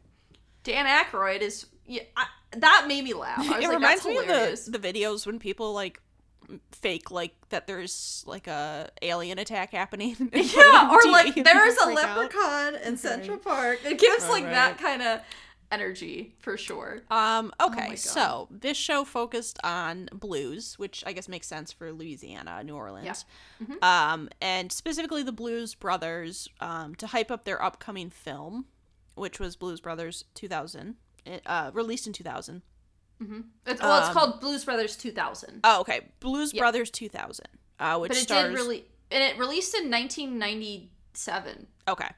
But it's Anyways, called Blues 2000. Brothers Yes. 2000s. It Yeah. stars Dan Aykroyd, John Goodman, and James Brown. And like Alyssa said, Jim Belushi stood in for his brother John, who was in the original film. It was not received well. Specifically, Steve Johnson of the Chicago Tribune called it placing prime roast beef between moldy white bread. What a quote. I had to include that. I was like, that's wild. Yeah. That's a wild statement to make. Yeah, so this starts with the Blues Brothers. It does. Let's see. They come out and we get a title card. Yeah. Yeah, an announcement. And they start with "Everybody Needs Somebody to Love." And they're in the iconic suits, you know, the suits and the glasses and the hats. They're certainly in their fits. And some of them are in shorts. I think the backup dancers, some of them were in shorts. Yeah. I made a note that the camera work was really bad in this specific year. Like, the cameras are going crazy. And we get that number. I just think before this even started, I was thinking that it's wild to me that you have... like a fake band. Well, no. That you have all these artists, these very talented people who exist in this world, and you choose to have 3 actors, like, doing a bit... From a movie. For a halftime show. Yeah, that I felt was odd. It just... You know? I just, like, didn't sit right with me. It was a bit weird. Especially because they're, like, not professional singers by any means. No, I mean, they're fine, but, like, what are we doing? And so we get Everybody Needs Somebody to Love and Soul Man from the Blues Brothers. Yeah. And then we get James Brown appears. And he's in, like, a red suit. Yeah. He's looking fresh, you know. He's looking fresh. He's got a fit. He's got a fit. And he starts out with "I Got You, I Feel Good." Mm-hmm. And there's some red dress dancers going on as well. And I made a note that there is not much going on in the crowd. Like, the crowd is not, like... giving anything, and he also just gets in what looks like a normal crane lift and just like gets lifted in a crane lift. Like, it's not like a stage lift, it's just like a crane lift that he just gets it and gets lifted up. And I was like, okay. At this point, I just noted that this whole show feels very like campy and like kind of cheesy. Yeah, there's a lot of that going on. So he performs "I Got You, I Feel Good" and "Get Up, I Feel Like Being a Sex Machine." And, like, he's a performer, so, you know, it's entertaining. I mean, he's fine. Singing-wise is entertaining. But then we get into ZZ Top. Yeah. Where we get a red Oldsmobile pulling up with a motorcycle procession. Yeah, a bunch of motorcycle people. Which, I mean, is very ZZ Top, so that feels right. And then I believe there's a second stage where ZZ Top is performing, and there are zebra print dancers, you know, doing a bottle leg choreo for the song Legs and Tush. Yeah. With some very large flags going on, and that was fine. Yeah, I mean, I've never been a huge ZZ Top fan. They're fine. They're fine. Again, they're not fine. Not my kind of music. They do Tush and Legs, 2 songs. Yeah. Again, like, just at this point, I think it just, like, the Blues Brothers has soured the taste for me, and I'm just kind of like, I want this to be done. And it's fine. And then we get back to all of the acts combining together to perform "Give Me Some Lovin'." Yeah. Except for James Brown, because he's still in the sky, is what I wrote. Yeah, and also, at the like, beginning. There was only, like, one person actually singing. Yeah, like, and then people are doing jazz squares, which, as someone who grew up jazz dancing, you gotta love a good jazz square. Oh, gosh. James Brown then appears, and then I said, this feels like a weird assortment of artists, but also why the Blues Brothers? Like, why? Right, I just kept going back to, like, why not have James Brown be the main act then, and then... Like, if you're gonna go with blues theme, and, like, and I get it, right? They are sponsoring their movie. They're promoting their movie. Right, that was the point of having this act. But it feels very, like, superficial. Yeah. And not well put together. Well, yeah, and it's, again, we're going back to... At this point, the Super Bowl is being... The halftime show is being established as, like, for musical performers. Like, in the past, we had more of these, like, shows, these campy sort of things. But we've had this switch to, like, we're going to musical acts. Yeah. Then to have 3 actors who are, like, fine. Lead. They're not singers in any regard. To have them then be odd. The headline, it just, I don't know. I just don't like it. I would agree. I think that's very fair. I ranked it 33. So. I ranked it 32. So very similar placement. It's not the worst, but it is. I can't give it very much credit. Like, no, it's not. It's giving nothing. It's giving. It's nothing. not. It's really giving very minimum. But on to better things. Yeah. In 1988, we get a Motown tribute. So this is starring Boyz II Men, Smokey Robinson, Martha Reeves, The Temptations, and Queen Latifah. It also features the Grambling State University Marching Band. This takes place in San Diego, Whale's Vagina, California. And the theme is Salute to Motown's 40th anniversary. So this was sponsored by Royal Caribbean's International Celebrity Cruises. There's no producer listed, but that is a very specific sponsor to have. The runtime of this event is 12 minutes and 30 seconds, and the only, like, real thing that of note is that Queen Latifah is the first, not just female rapper, but the first rapper to perform at the Super Bowl, which I thought was very noteworthy and awesome for Queen Latifah. One of my albums that I own, I brought out the albums of performers, is The Temptations. Yeah. Getting ready. Yeah. Solid act. A big fan of The Temptations in this household. Yeah. A huge fan. Huge fan. Let me drop them. Let me drop them there. Let me push this aside. But yeah, so there wasn't really a ton of background on this one. But we get, like, a big Motown assortment. So we start with a get ready. The Temptations are leading us off. So we get first. Yeah. Before we even get that, we get a bunch of, like, discs. We get a bunch of celebrity cameos just singing, which is kind of weird. Yeah, it's almost like they're in record discs, is what the screen looks like. I did write down. We get noteworthy guests such as Whoopi Goldberg, the news team, the cast of Frasier, Sinbad, Martha Stewart, and Brett Favre. Yeah, it was weird. It was just like a very random assortment of people. Yeah, but then we get Temptations. And then we start with the Temptations. Which, I love Temptations. I wish I could have seen them, like, live. Get ready, and I can't help myself. Great. Ain't Too Proud to Beg is also probably one of my favorites, but they didn't perform that, but And I think, too, like, this is a specific, like, Motown tribute, right? And I think us as a family, we really grew up on this music. Yeah. It feels very nostalgic. Obviously, Motown, Detroit, growing up in Michigan, I feel like it was really, like, celebrated, highlighted. Yeah. So it was cool to see it, like, in the 90s, like, that be the and not even in Detroit, like, right. It would have made if it was in Detroit, it would have been like, oh yeah, okay, but, like, in a different state and stuff. But it was the 40th anniversary of Motown, so it makes sense. But yeah, also fun fact, just because. Why not brag? I participated in a Motown dance and song production that featured the Contours. Yes. I believe they performed there. I don't know if any other acts, but I was in a dance number to Marvin Gaye's Heard It Through the Grapevine that I Couldn't tell you what the dance looked like because I can't find any footage of it, and nobody in my family was there. So, and the only person who was there, randomly, my great aunt was there and saw that I was in the production, but she is not alive, so can't reference So her we don't for actually know that this happened. It did. I have the like the production booklet so that she says my says. name in it. Yeah, So but she it's says. Motown in Motion. The production was called Motown in Motion. Yeah. But anyway, so I got to meet the Contours though. It was really fun. So Motown's big in Detroit, and we grew up on it, so feels good to have it represented in a show. Yeah, I mean, I think, like, the whole time the Temptations were singing, I was just, like, smiling. Yeah. I think it's cool to see. Yeah. And I think, like, they're, like, one of the legendary Motown groups. And they're all in, like, gray suits. Yeah.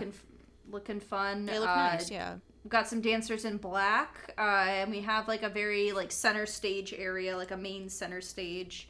They also did, again, the weird, like, superimpose their image, like, onto the stadium thing, which I don't really get that, but it's fine. They made some choices that were, they made some choice. Some choices were made. Yeah. But yeah, the Temptations were solid, and then we move into Smokey Robinson.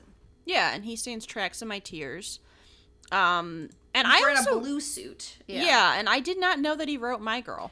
I read that too. I said, I did not know that Smokey Robinson wrote My Girl for the Temptations. And then he performs it with the Temptations, which is cool to see, like, them together. Yeah, so I learned something new. Yeah, I genuinely didn't know that. I was like, oh, no. Good for him. No. I don't actually know... I feel like I don't know a lot about Smokey Robinson. I mean, I know some of his music, but not a lot in general. Yeah. But yeah, obviously a great singer. I mean, great songwriter, too. Yeah. Apparently. And then we get Martha and the Vandellas doing Heat Wave. Doing Heat Wave. Classic Heat Wave. And I'm not, like, super familiar with Martha. No. Martha Reeves and the Vandellas. Yeah. I recognize the song Heat Wave, so, like, I've recognized the song, but it's not, like, an artist that I, like, have listened to a lot of. But she's out here in a red dress, so bringing back the red. Red dress. Red dress. Bringing in some red. And then we go into Queen Latifah. Yeah. And she's doing Grapevine, Do a little Grapevine in there. Going into Paper. I just, like, would like to say that I think it's cool that the first rapper they have perform at a halftime show was a female. Because I feel I think similar to how I mentioned, like, the country music, I feel like rap was a genre, especially in that time, where, like, females weren't really commercially, like, shown or played and stuff like that.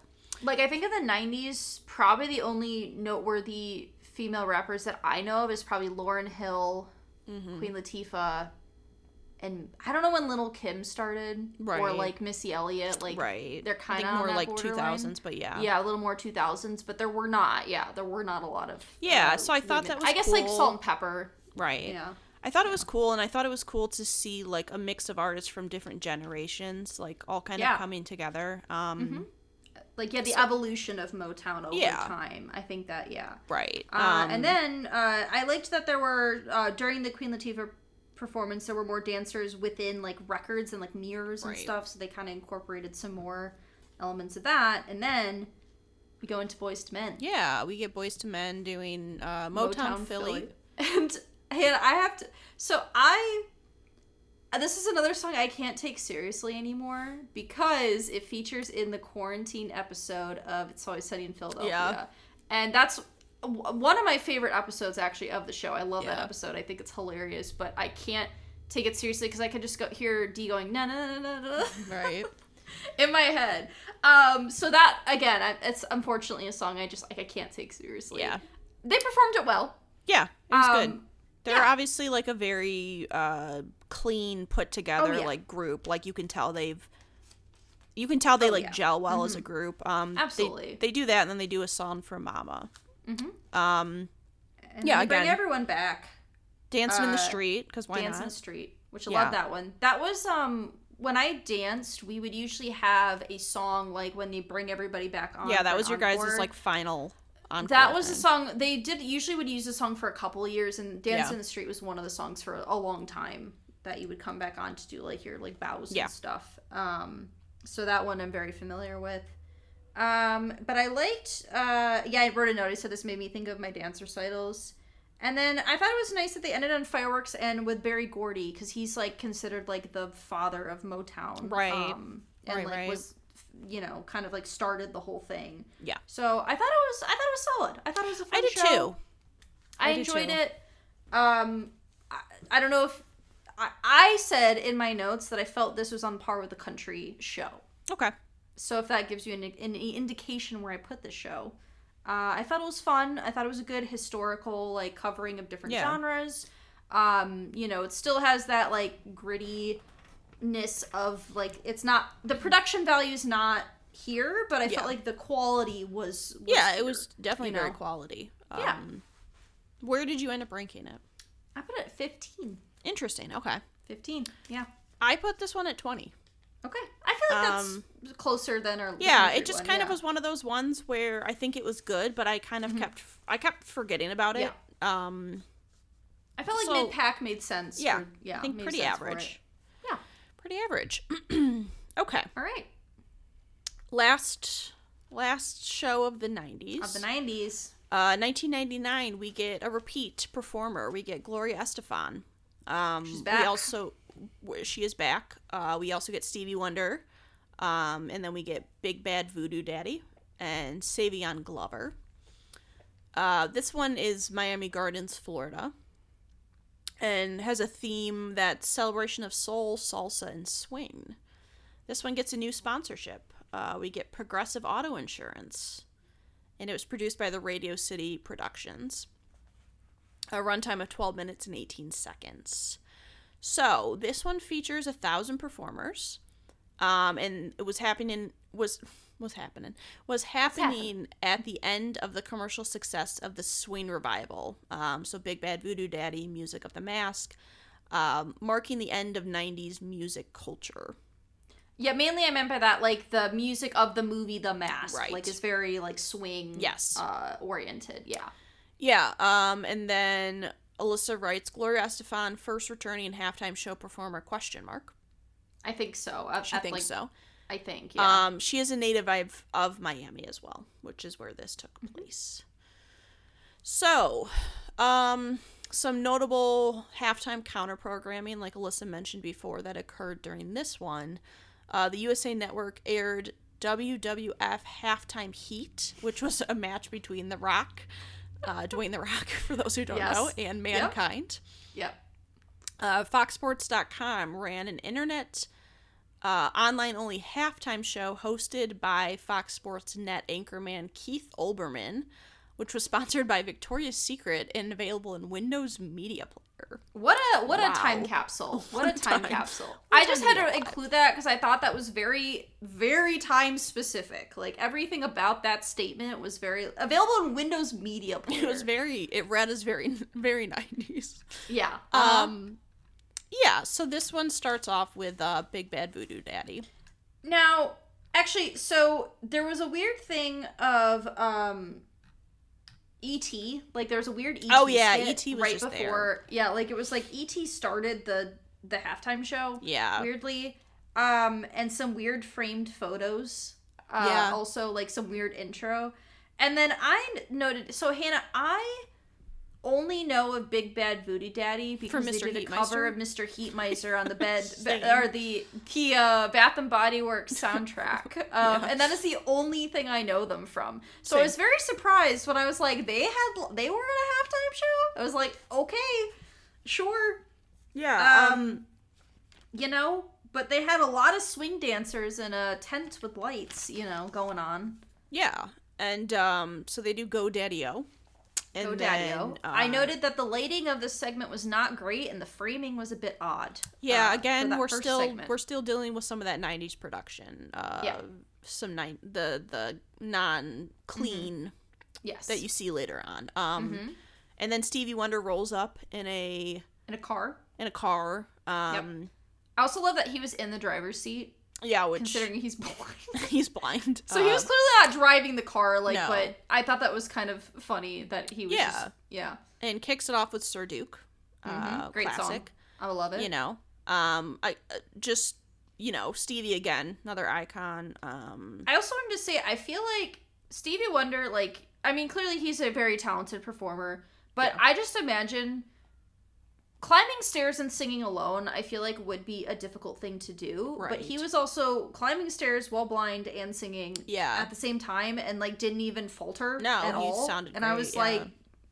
like, that seems like it'd be a very difficult thing to do. Yeah. Just like climbing stairs in general and singing, Yeah. like controlling your pitch and stuff. But Yeah. And then noteworthy. he moves into You Are the Sunshine of My Life and I Wish.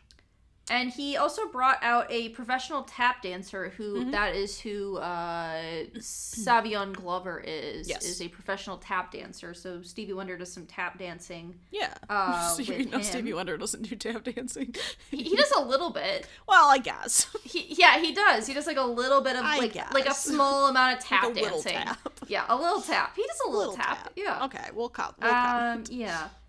And I liked that. The other thing I noted, just because I come from like a dance background, I really liked how they played with the dance. Like it matched, like the music played for the dance and not the dance for the music. And Right. I always really appreciate that when they like the way that they the I don't know what the wording is I'm looking for. Like the intention with the music felt like was with the dance. And so I appreciated that. I thought that was fun. Yeah. Yeah. So. And then we get a return of Gloria Estefan, which it's a bit weird to have a repeat performer within a couple of years. Yeah, but this will happen again. Yeah, it times. will. Yeah. I think again, like I have no issue with her as a performer. I do think though that in this particular performance, I think Stevie Wonder's kind of like the right. Like the headliner. Yeah, the headliner of the main show. act. But yeah, she comes out. And she's on a moving stage. There's a lot of dancers, a lot of like yellow pants. I also turn the beat around. I can only think of Pitch Perfect now, so that seemed a little and I noted that I liked her outfit. It was very like of the time, what you would expect to see from the 90s time.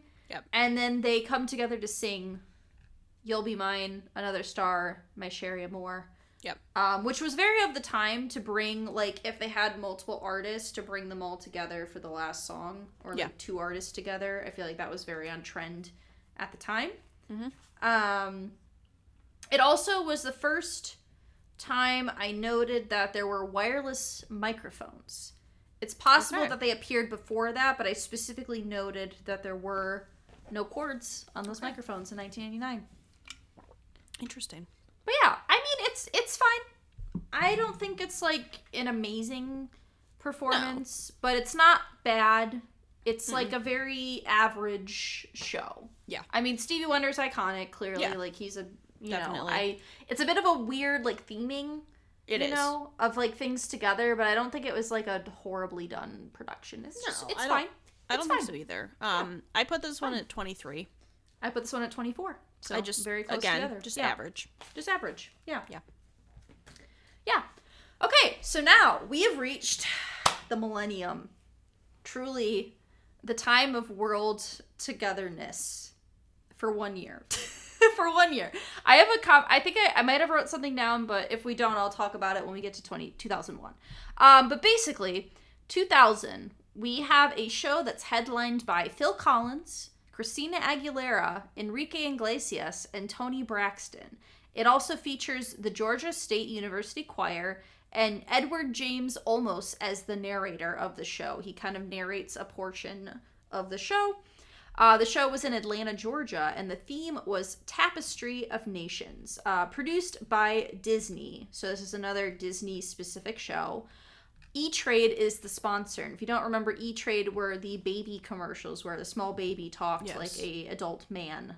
They were very popular in, I believe, the early 2000s, as I remember some of those commercials. Yeah.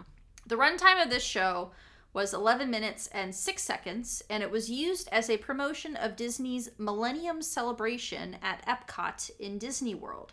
So they basically recreated the Tapestry of Nations parade held there in the stadium. And Gary Pabin, who had directed that parade, also directed this stage show. It features 80-person choir, 26 cymbal players, 100 drummers, an orchestra, and 30 puppeteers. And I have to note that nothing of the show was performed live. It was all recorded and just performed, without actually being heard. Right.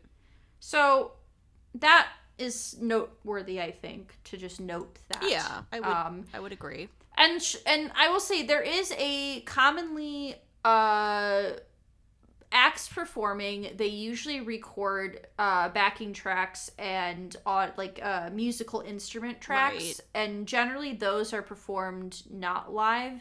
Right. Most of the time, a singer is performing live. Not all the time, but usually there's a trend of singers. But not very many bands are actually performing live. Yeah.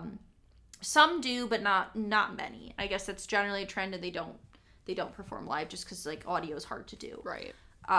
But everything is not nothing about this entire show is performed live. So I just wanted to note that. Yeah. So my first thought was this is an Epcot ad, of course. It's for the Millennium. Yeah. Of course, they're going to advertise for something of themselves. I liked that it was a huge circle stage with a clock. There's a lot of... I can tell that there's production put into this, and it makes sense if they basically took a parade they'd already made and brought it over to a stage show. Just as a note, I just feel like this isn't the right venue for this type of show. Right. This feels like if this was at the Tonys or the Grammys or some type of an award show, I feel like this would be very hit. It would hit hard. It would be really cool. But as a halftime show, it's a bit weird. Yeah, it's a bit weird. I'm gonna be honest. I watched this one. I realized I hadn't written a single note, and I couldn't remember a single thing that had happened. So basically, I said I don't exactly know what's happening with the choir and dancers' outfits, but sure. But we start with Reflections of Earth, which is an orchestra soundtrack. And you have an orchestra pit with people who are not actually performing live. I mean, yeah. I imagine most people are probably playing, but they're not, actually it's not the sound that we're hearing. And then we get a duet featuring Christina Aguilera and Enrique Iglesias singing "Celebrate the Future" hand in hand. Yeah. I didn't recognize the song. No. I think it's an original for the parade and or the show. Right. They had more red outfits, and I noted that Enrique Iglesias had a weird stance when he was performing. Yeah.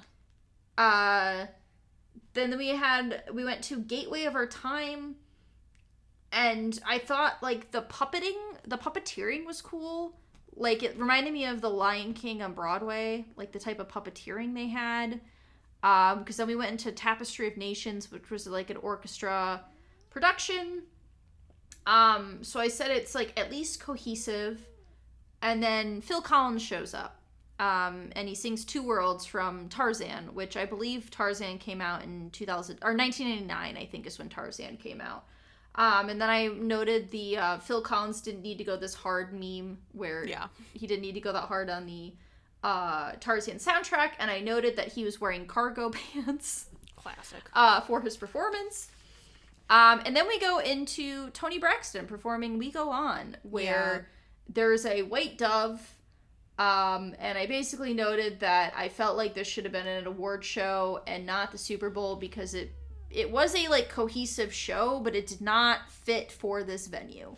Yeah, I think my problem is that and it was very focused on world unity and which is great, but not that we would get that or have that currently, but And I think too, none of these songs are what I consider anthems or Super Bowl songs. They're all just two worlds, one family. Yeah. It just it was a choice. I don't feel like it was very cohesive at all. I think there was the weird narration kept taking me out of the performances, and I don't know. I didn't particularly enjoy this one. Yeah. I enjoyed it, but I recognize that it's not the right venue. It's not, this is not where this should be happening. It's not not here, not at the Super Bowl. Where did you place this one? 32. 31. So, again, very on point. Did not enjoy this one. Okay, 2001. We get Aerosmith and NSYNC. We also get appearances by Britney Spears, Mary J. Blige, Nelly, Tremors, and Earthquake Horns. Very 2000s lineup. Yeah, I'll say. Definitely. So this show is Tampa, Florida. And the theme is the Kings of Rock and Pop. This one was produced by MTV. Again, sponsored by E-Trade. So, runtime of 10 minutes and 40 seconds. It's the first under 10 minutes, not including the intro skit, which is the shortest so far of the ones we have done. So this was the first halftime show to feature fans on the field surrounding the stage, which will continue. Oh yeah, big trend going forward. As well as Aerosmith. Aerosmith was promoting an album that had yet to come out. Usually artists promoted released albums. In general, this is a well-received show. I also wanted to note, sorry, go ahead. Go first if you had one No, more. you go ahead. Okay. I wanted to note that this is the first halftime show I remember watching, was this one. I will tell you when mine is. Okay. I will say, because I remember this one, and I don't remember the next one. But I think because I was a really big fan of Britney Spears and NSYNC, I think that's why this one I, remember seeing. Probably because I was interested in these artists, and I genuinely could not give a shit about U2 at the age of 8. So, I'm assuming that's why I don't remember. But I just want to note, this is the first one I have a conscious memory of watching, was 2001. So we start out with an intro skit, which features Ben Stiller, Adam Sandler, Chris Rock, Aerosmith, and NSYNC. Did you watch the whole thing, or because I went and found a different version that had the whole skit? Yeah, I went and found that part too. I thought it was very funny getting a Ben Stiller Globo Gym, dodgeball type character, and then just casual. It was a interesting choice. I feel very of the time to do a comedy skit with the musical artist. It felt very SNL. Yeah, it did. But I did I thought it was funny that we kind of start the set with NSYNC getting chased into the stadium, because that also is very accurate to how people treated boy bands and artists at the time. So I thought that was funny that they physically chased into stage, but chased into the stadium. Yeah, so they start out with Bye Bye Bye. And I am pretty confident that they were actually singing live. It sounded it did sound that way. Live. Yeah, I mean, NSYNC, very big at the time. I noted that they're wearing lots of leather and gray. Yes. And the area looks very concert. I noted, with especially with the audience, having an actual audience around the stage felt very concert. Yeah, it did feel very concert. So we get Bye Bye Bye. And then we go to Aerosmith singing I Don't Want to Miss a Thing, which I thought it was interesting how they kind of flipped back and forth between. Yeah, I thought because that was most acts change. had done 2 songs and then 2 more and then 2. In this one, they go back and forth, which is interesting. They swap back and forth every time. Yeah, so we get Steven Tyler singing I Don't Want to Miss a Thing. I do find it interesting that they did the mix of Aerosmith and NSYNC. Kind of an interesting mix, but I think it worked. I think it worked too. I also think Aerosmith was having a resurgence around this time too, because they were a big 70s, maybe 6. No, I think they were 70s. 70s, kind of 80s, and then they kind of had a resurgence with Armageddon soundtrack and the album that they would release, Jaded. I feel is one of their bigger songs too. But I feel it worked. I feel it worked pretty well. No, and I think one thing that they did, which I noted that I think they had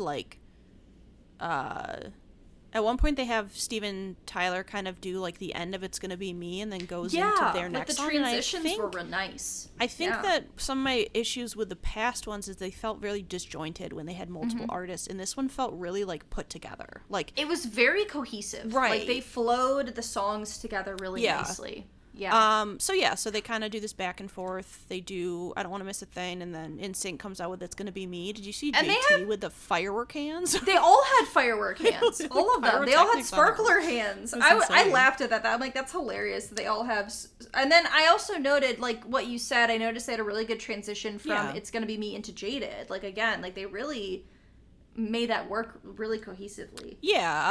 So they kind of go back and forth, and then they go into Walk This Way with Aerosmith, and then this is when we get Britney Spears, Mary J. Blige, and Nelly. And, you know, I will say, when I saw the lineup of this Super Bowl, I was like, I'm not sure how that's going to work, them all singing Walk This Way, but I will say that every single one of those performers came and, like, really put 100% effort into it, and I think they also, like...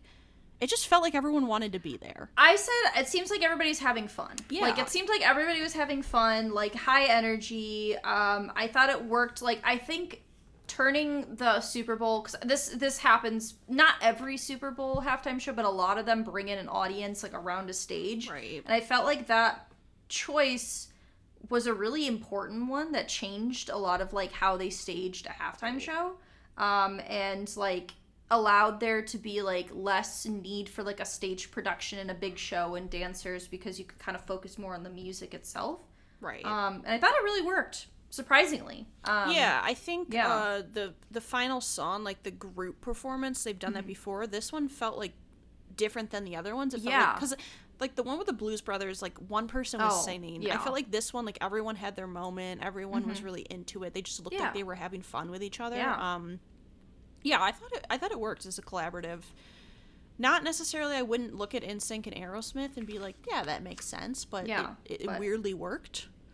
I thought this was like a really solid show. Yeah. And I think I had to like give it note for the fact that it was like the originator of like having a crowd around the stage and kind of like originating that type of feel, which would continue to be a really big part of the show. So I felt like I had to give credit to that. Yeah, I enjoyed it. Where'd you put it? I put this one at 16. Okay. I put this at 10. Okay. Yeah, I 10. feel like that range, I feel like it was above average, and I definitely enjoyed it more than I thought I was going to.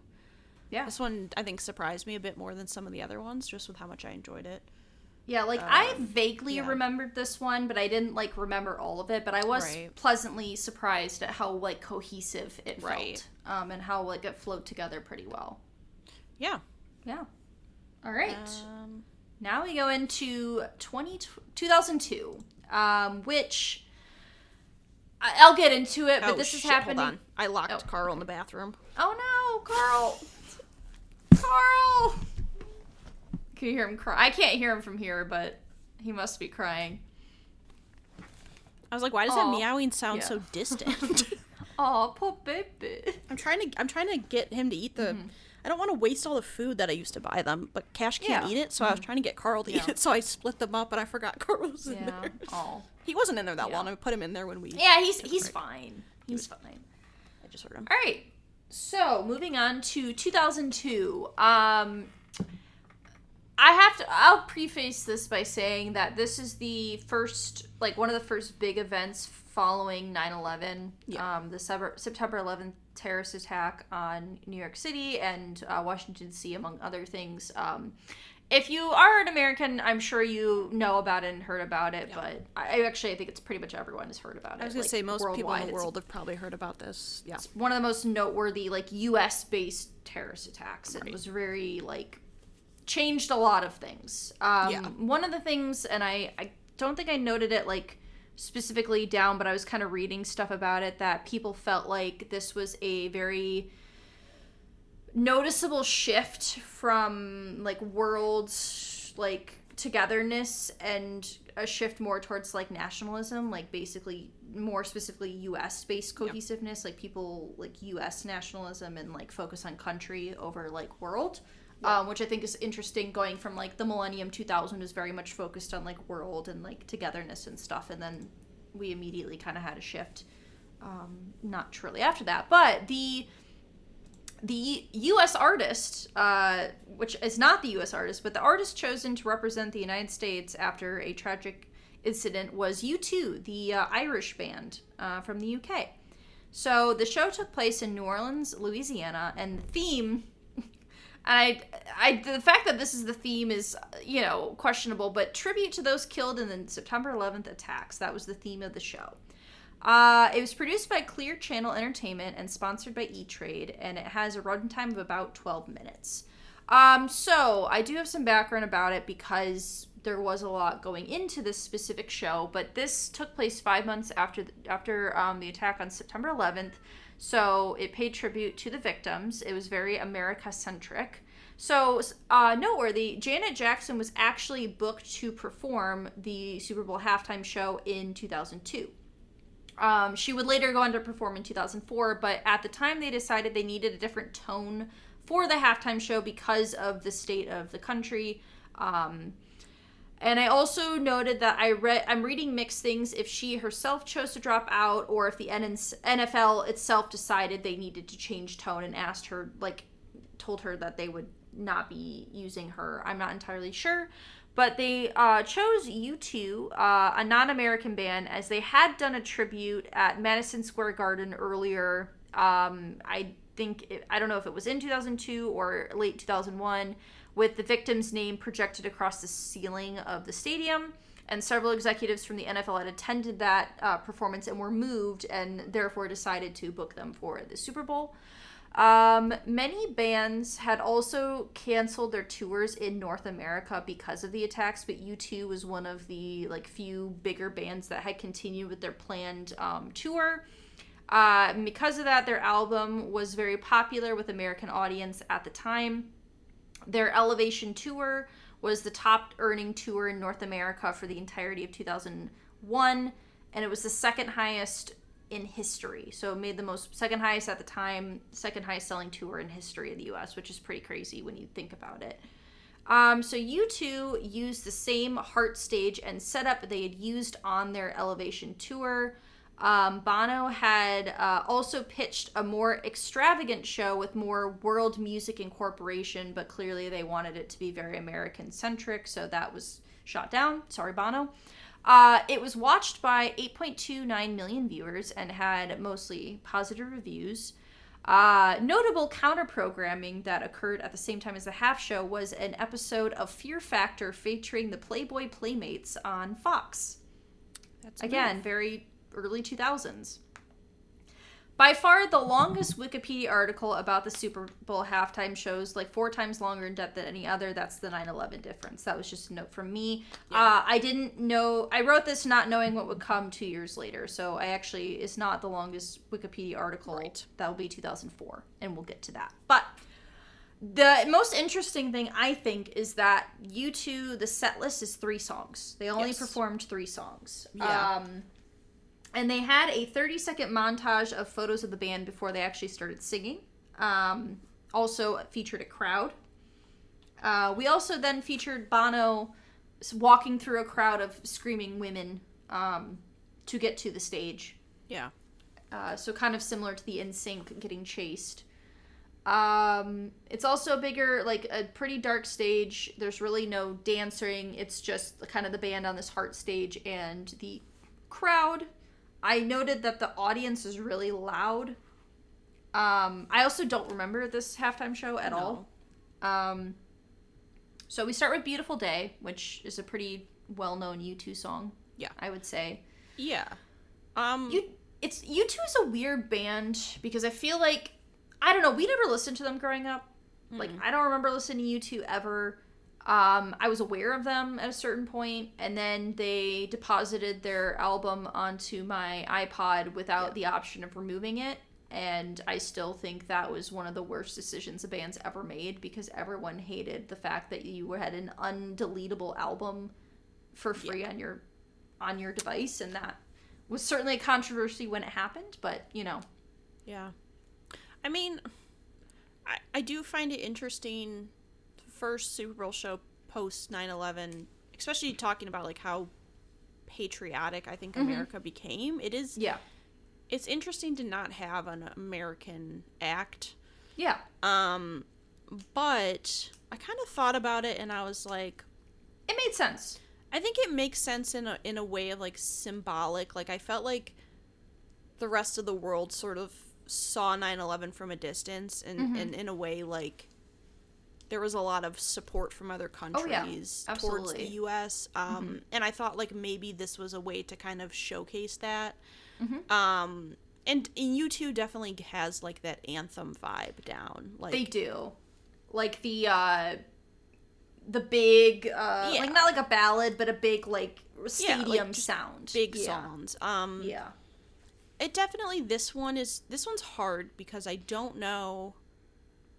It's hard not to have some sort of, like, emotion tied to it. It's like, because during their performance of MLK, they have the names of all the people killed in the terrorist attack, like, displayed on the wall, like, on a billowy, like, screen. And 9/11, like, for us was really the first, like, huge tragedy we sort of lived through as kids. And, like, I think that's, like, the first, like, it's weird to say, but it's the first, like, event that I was aware of. Right, you know? Right. And because, I think... like, yeah, like, I remember it specifically and, like, being aware of the events, like, Iraq War and things that followed because of that. Right. And, like, having a conscious awareness of, like, world and, like... Right. And there was this... Yeah. In America, there's this, like, pre- and post-9/11 world.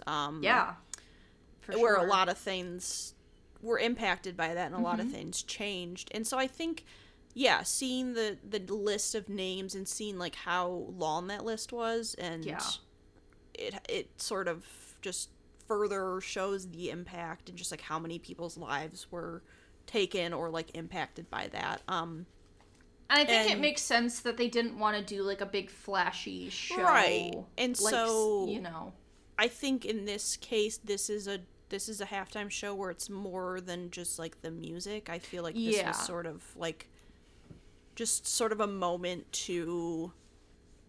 I don't know. I feel like the Super Bowl is kind of this opportunity for people just to, like, have fun and just, like come watch together. A sporting event. And I think this was a moment to kind of just have, like, a performance and remember the people that were lost, but try to still, like, enjoy the world. A community. Have a sense of community. It's we'll talk about this a bit later, but there is, like, some trends of not like across the board, but they tend to kind of, like, trend with, like, what the feel is of the time, like the culture. We'll get to that more modern, like, what the culture's feeling. But I feel like this was felt right for the time. Yeah. And, like, is, like, what America, like, needed in that moment. Because, like, I feel like if Janet Jackson, well, one, if she had performed, we wouldn't have gotten the fallout from her performance, I'm sure. Yeah. But I kind of agree that it wouldn't really feel right in that moment, like, just given the circumstances. Yeah. So I understand the choice to do that. I think it kind of works that it was, like, just 3 songs. Like, they just kind of played the 3 songs. It's pretty straightforward. I felt like it carried a lot of emotion, though. Yeah. It has a lot of, like, I guess it's, like, I more, like, recognize the importance of the show. Right. And I feel like that does have an influence on where it gets placed. I would agree. Because it is, like, a very, like, culturally relevant moment. Yeah. After a very significant event.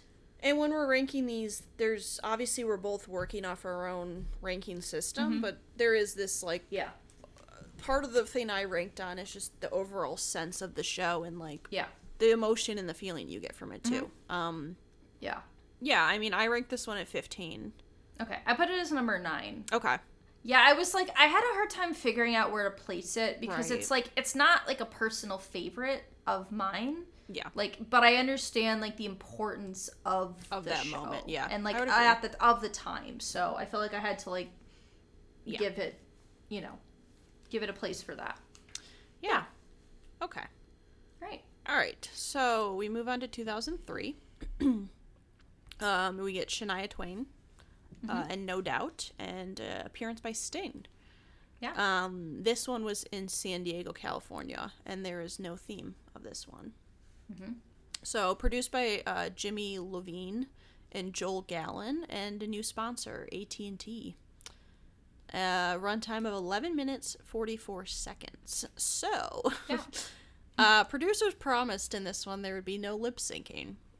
Later on, though, Shania admitted that her main vocals had been pre-recorded because of concerns of sound quality, which you can very clearly notice when you hear her singing and then Gwen Stefani singing, who was clearly singing live. Jarring It's how very jarring. different the audio sounds between Shania Twain and Gwen Stefani. Yeah. Like, it's jarring. It was very how obvious it to me. Very obvious, yeah. Yes. Okay, so Shania Twain was both the first artist to have performed both the Grey Cup, which is a Canadian Football League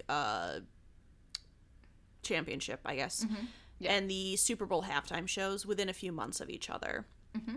Also, the last inclusion of a country music act in the halftime show. Because she's like kind of pop country is but what still I would classify her as, but country elements, right. So that's in 22 years, which again, surprising that there hasn't been at least like one country artist mixed in. Yeah, it is it honestly is surprising. Yeah, I think. And reception was mixed for this one. So Shania Twain starts this off. She does. Classic Man, I Feel Like a Woman. We get like a guitar-shaped stage, and the audience like runs into like the set. Right. She's got like a sparkles and black cape fit. I did like her outfit choice. Yeah. But it is definitely very obvious that she is not singing. It's almost distractingly obvious. Right. And how she's not singing. It sounds way too clean. I think I tend to enjoy more of like, especially in this sort of setting, like the raw performance where you can tell they're singing live. I would rather have maybe not as crisp vocals, but get like a more authentic performance. Yeah, like I think there were some weird camera choices in switching, but like we get Man, I Feel Like a Woman and Up. Yep. And I love Shania Twain, but it was just a fine performance. It's fine. You know. And then we get like a weird cut into No Doubt, and it's like in 5 seconds I know that Gwen Stefani's singing live. Yes, she's also like running around, so you can very clearly tell. And it's like it's very jarring, and I'm like honestly surprised that they try to pass it off like Shania was singing live. Right. Like, there's no lip syncing. Like I feel like if I can hear that in YouTube quality like audio, someone watching live would have been able to tell. I also don't think it helps that like it would be different if the next artist was just standing there singing. Mm-hmm.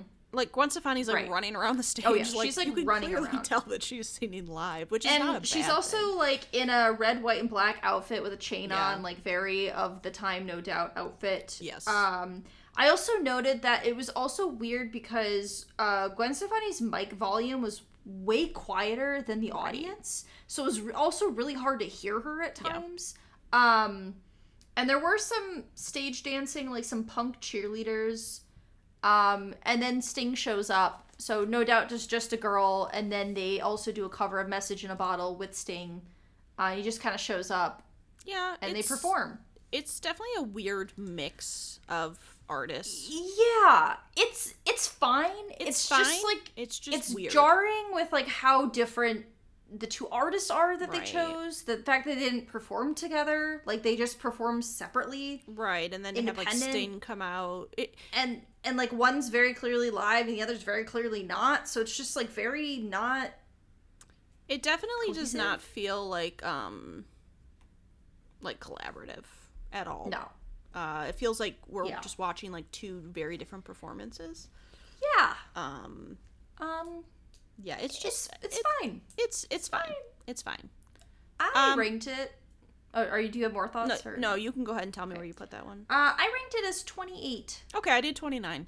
Okay. Yeah. I just felt like it's not terrible, but it's not good. Yeah. And I love Shania, so yeah.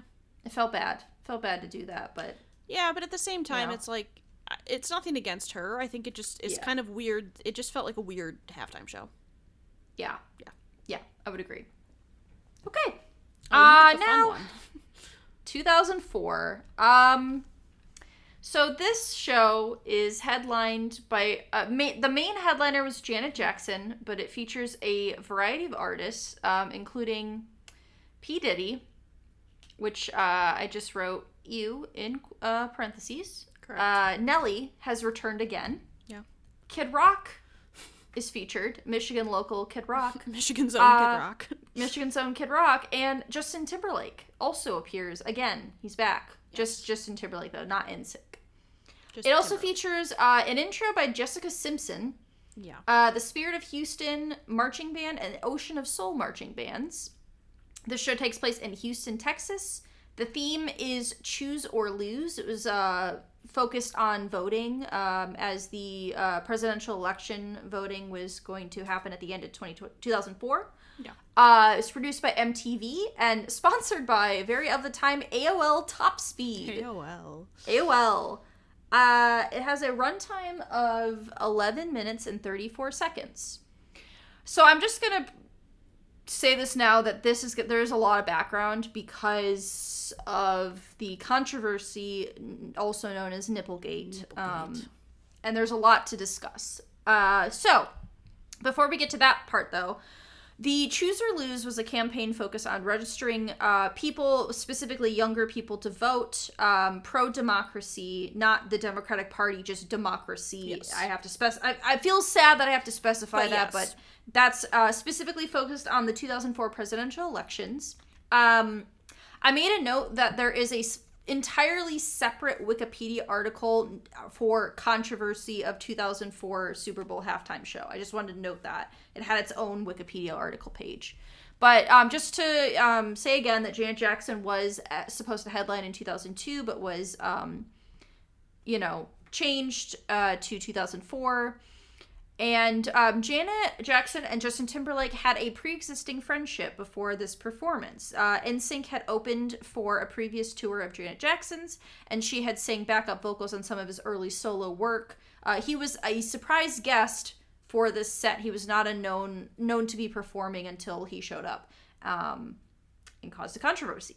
So there were some issues with acoustics in the stadium due to its shape.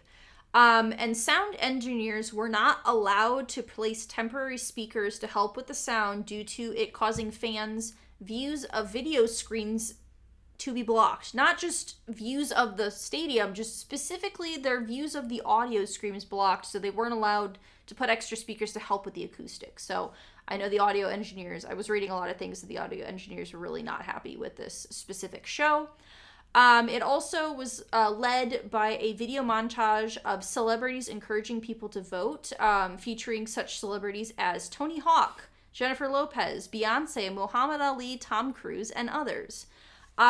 There was 3 stages in this field, which was kind of unique. There was a main stage, and there were 2 secondary stages on the field. One where P. Diddy performed, and P. Diddy and Nelly, sorry, I forgot they performed on the same stage, and the other was where Kid Rock performed.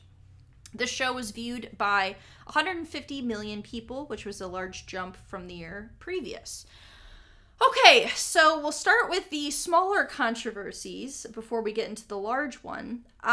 Kid Rock was criticized by Senator Zell Miller and veterans of foreign wars by wearing the American flag as a poncho with a slit in the middle of it, accused of desecrating the flag. He also then took off the flag and threw it behind him for his second song he performed.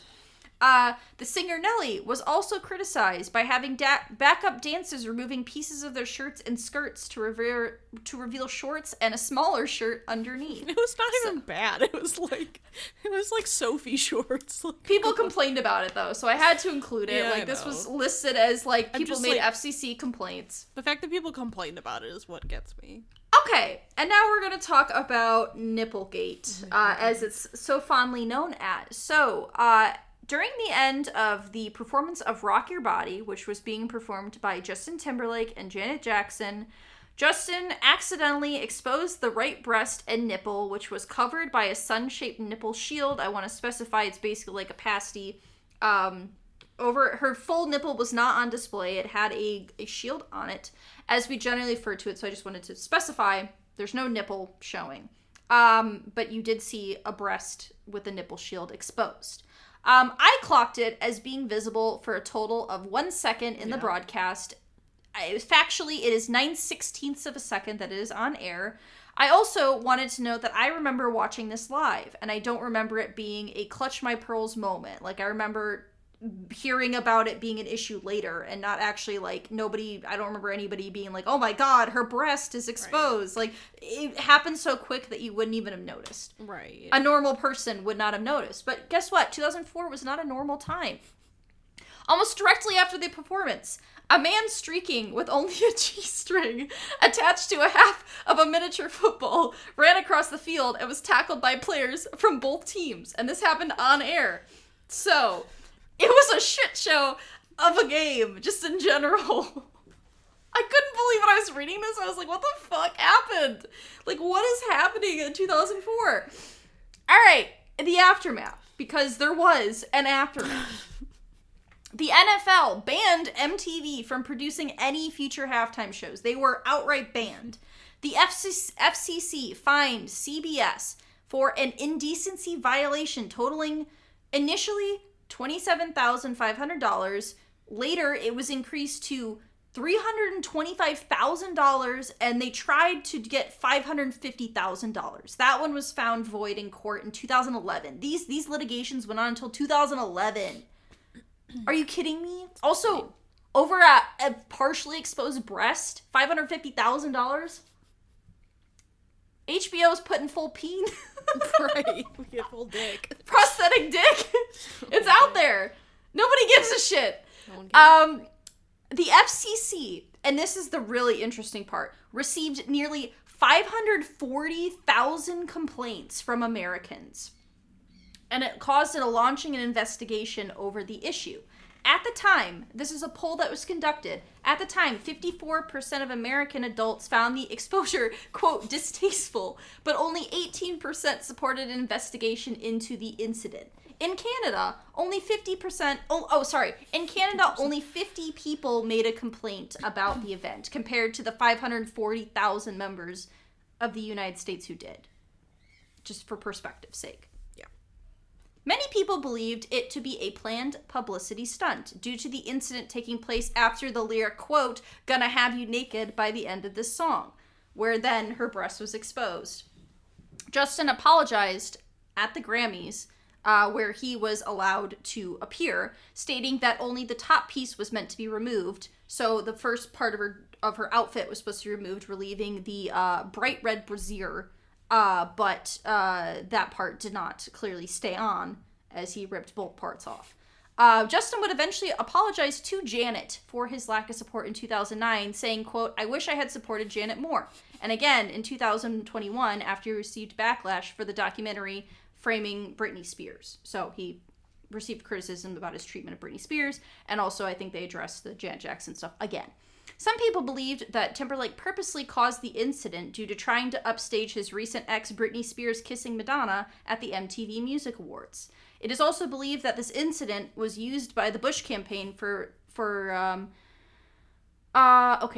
Bush. Let me rephrase this. I didn't write this well while I was speaking it.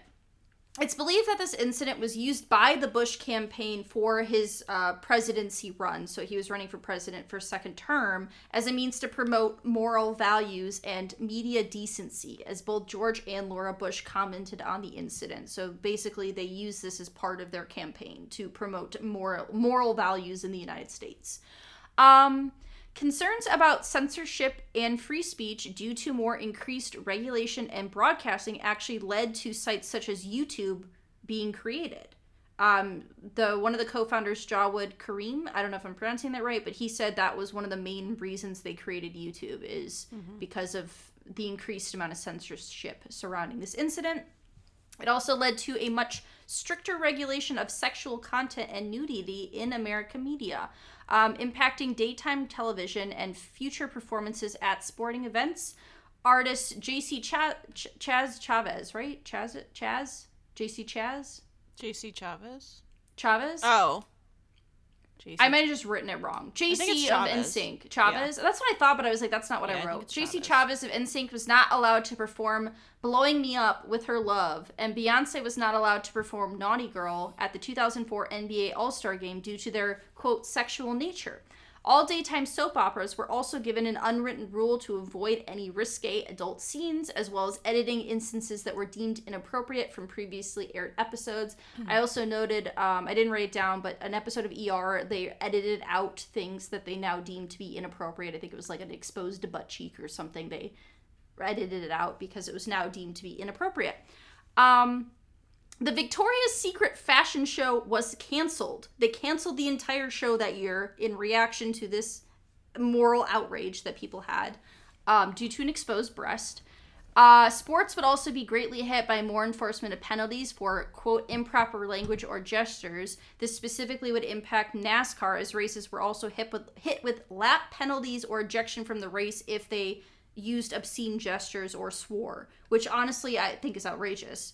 Like, insane, the response to this. Janet Jackson was blacklisted from Viacom, MTV, and Infinity Broadcasting, which both banned her music videos and singles from radio formats and channels worldwide. She was forced to make a public apology for the incident,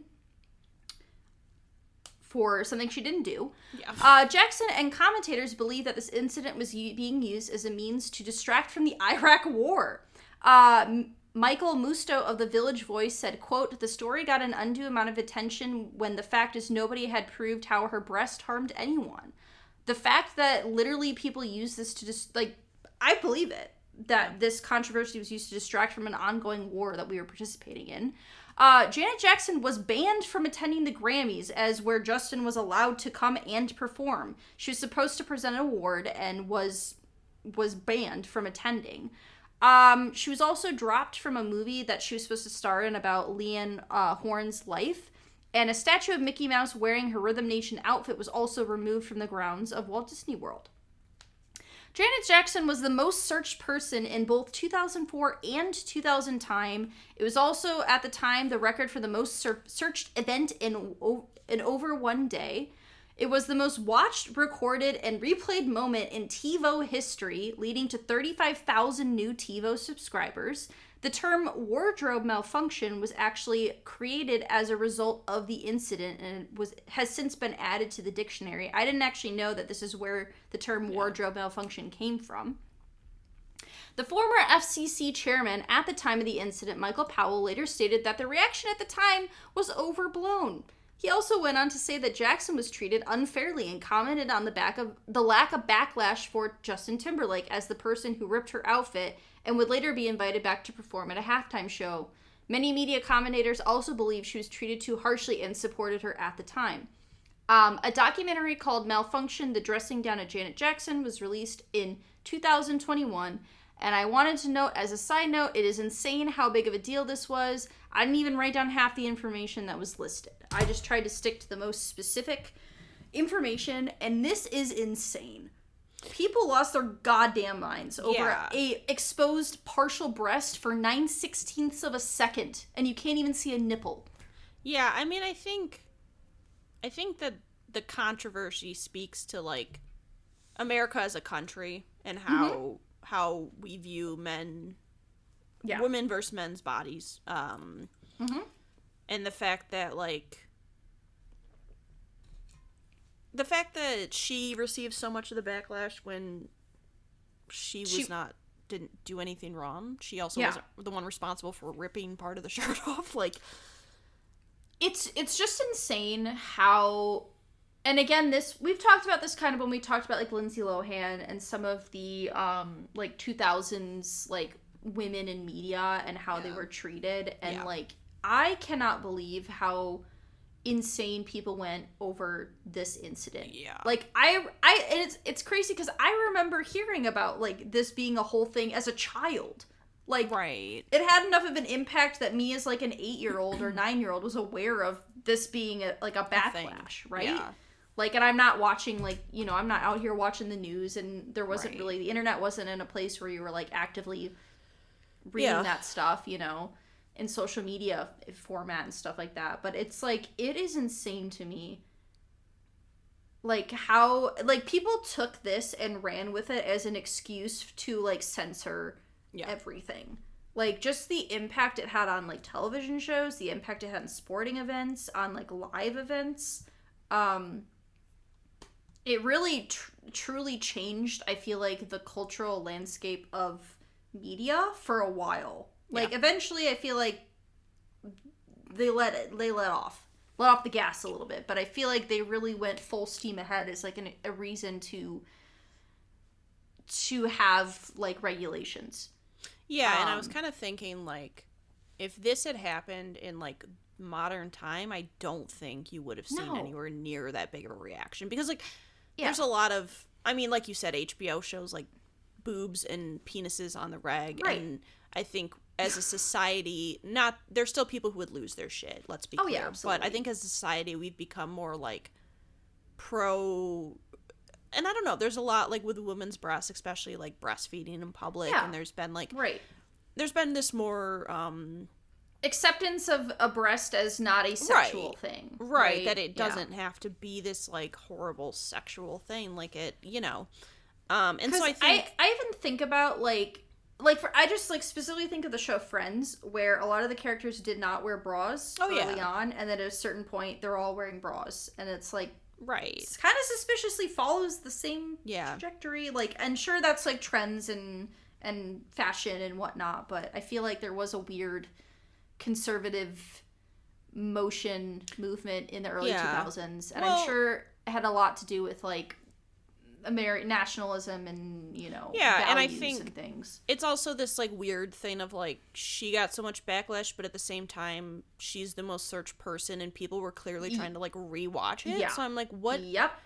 You can't have it both ways. Yeah. Like, the fact, people went out of their way to seek that out. Like, if you, like, for instance, if you're, like us, you watch it live, you see 9/16 of an exposed breast, and you go on with your day, and it, like, didn't impact my life in any way. I don't have any memory of, like, our parents even addressing it, because, again, I don't think it's that big of a deal. They probably didn't even notice it. Yeah, but the fact that people went out of their way, one, for 2 years straight, she was the most searched person. Right. For the amount of people who went out of their way to search for this specific video.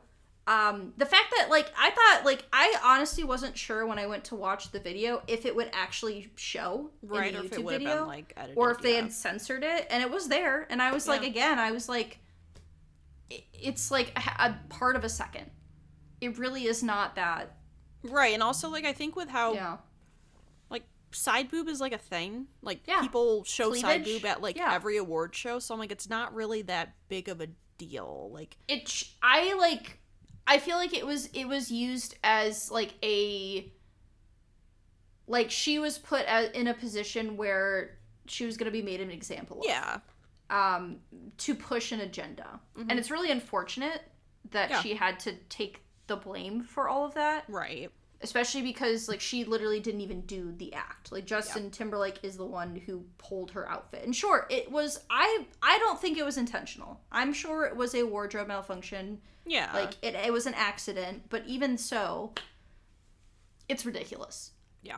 When I was just reading on this, I, like, again, because we were children when this occurred, so I didn't know everything that occurred with it, but I was just, like, I just kept reading, and I was like, what is happening? It just, like, kept getting worse and worse and worse. But yeah, that's the most background a Super Bowl halftime show has. Right. Just wanted to address it because I think it's important to note the things that were occurring at the time and the impact that something like this had on society. Clearly.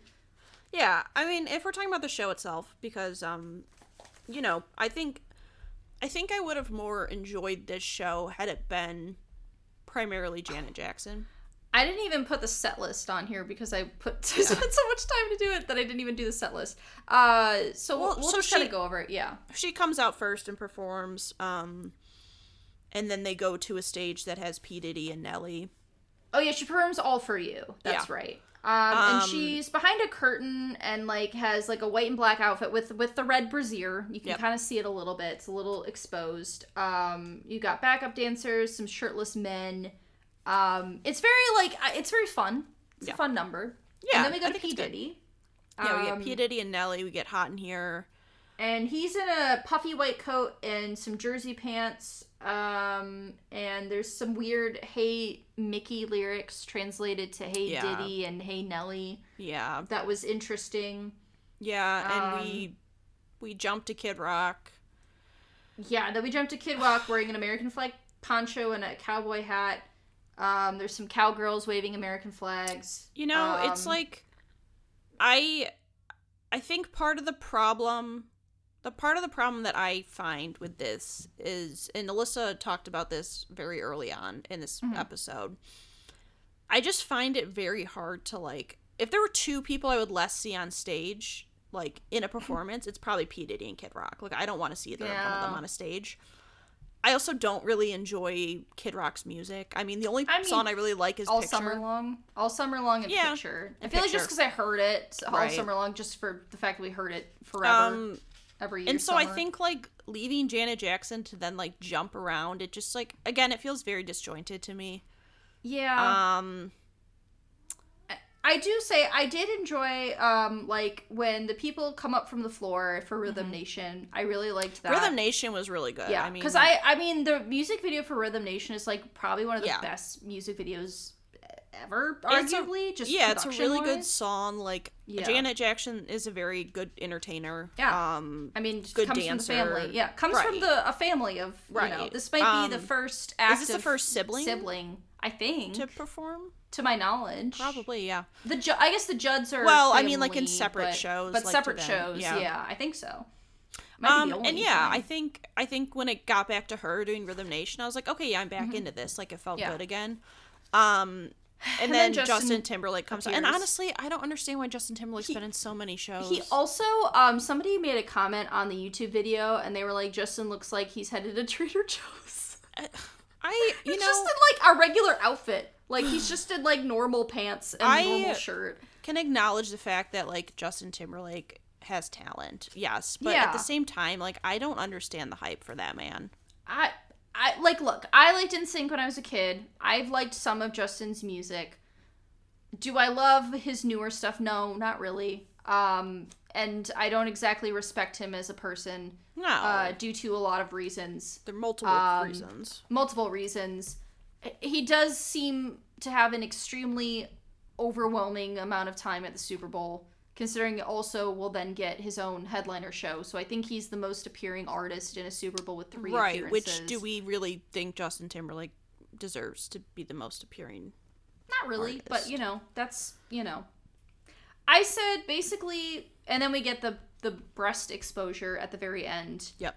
My thought about it is this would have been a pretty average performance, but then arguably it's hurt by just controversies, especially now with, like, P. Diddy being in jail for some heinous shit. Yeah. Kid Rock being not a great person. No. Or Justin, arguably. Yeah. It's like pretty much every artist in that whole show. Yeah. It's just a mess. Yeah. Jessica Simpson got out unscathed, to my knowledge. She's just hanging out. She's just doing her thing. Introduced it and, you know, hung out with the marching band. But yeah, I'd say it would have been an average show, but it was really hurt by everything else going wrong with it. So I just think it really tanked it. Yeah. For lack of a better word. Yeah, what did you rank it as? I put it as number 27. Okay. I did 22. I think most of that is just Janet Jackson because I really enjoyed her parts of it. That was, I think, the highlight was the Janet Jackson parts, but it was like, it was hard with all the other. It is. Like, every other guest, I don't think Justin Timberlake's inclusion was bad in the number he was in. But every other artist included, I did not feel like added to the performance. Right. I think it took away. So, yeah. But I did enjoy the Janet Jackson stuff. But, man, it really got... Yeah. What a shit show. Yeah. What a shit show. Yeah. But, anyway, after that show, on that sour note... Yeah. We are gonna do a little end to this episode and pick back up. Because we are nearing 3 hours of recording. As per usual, as expected, we assumed this was going to be long, and sure enough, here we are, and we got to make it 2 episodes. So yeah, we're gonna we will be pick back. back up in 2005 next time. We'll go through 2025, and we will also give you our top 7, which some of them have already been revealed. We just don't know in what order. Yeah. But yeah. If you want to follow us, we have an Instagram, R3 Podcasts. We have a Gmail account, r3podcast@gmail.com. If you have any comments, questions, have any opinions on Super Bowl halftime shows, we'd love to hear them.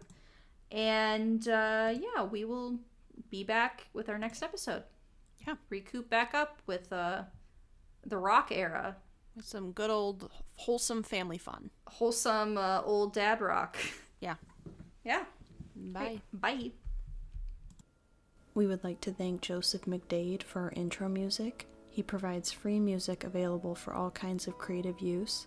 The song that we used is called Sunrise Expedition, and you can find it and his other music on his website, josephmcdade.com. If you would like to reach us, you can email us at r3podcasts@gmail.com. That's R, the number 3, podcasts@gmail.com. Or you can find us on Instagram by searching Research Rank Repeat. All right, I think I'm gonna... Do you have an intro in mind to start it? Because I have one. Mm-mm. All right. In the spirit of football. My God, I think I know what you're gonna do. Dude, what do you think I'm gonna do? I'm probably not at all correct. No, I want to hear what you think I'm gonna do. I thought you were gonna play the first couple notes of the SpongeBob song. Oh, wanted... I'm not doing that. All right. Yeah. All right.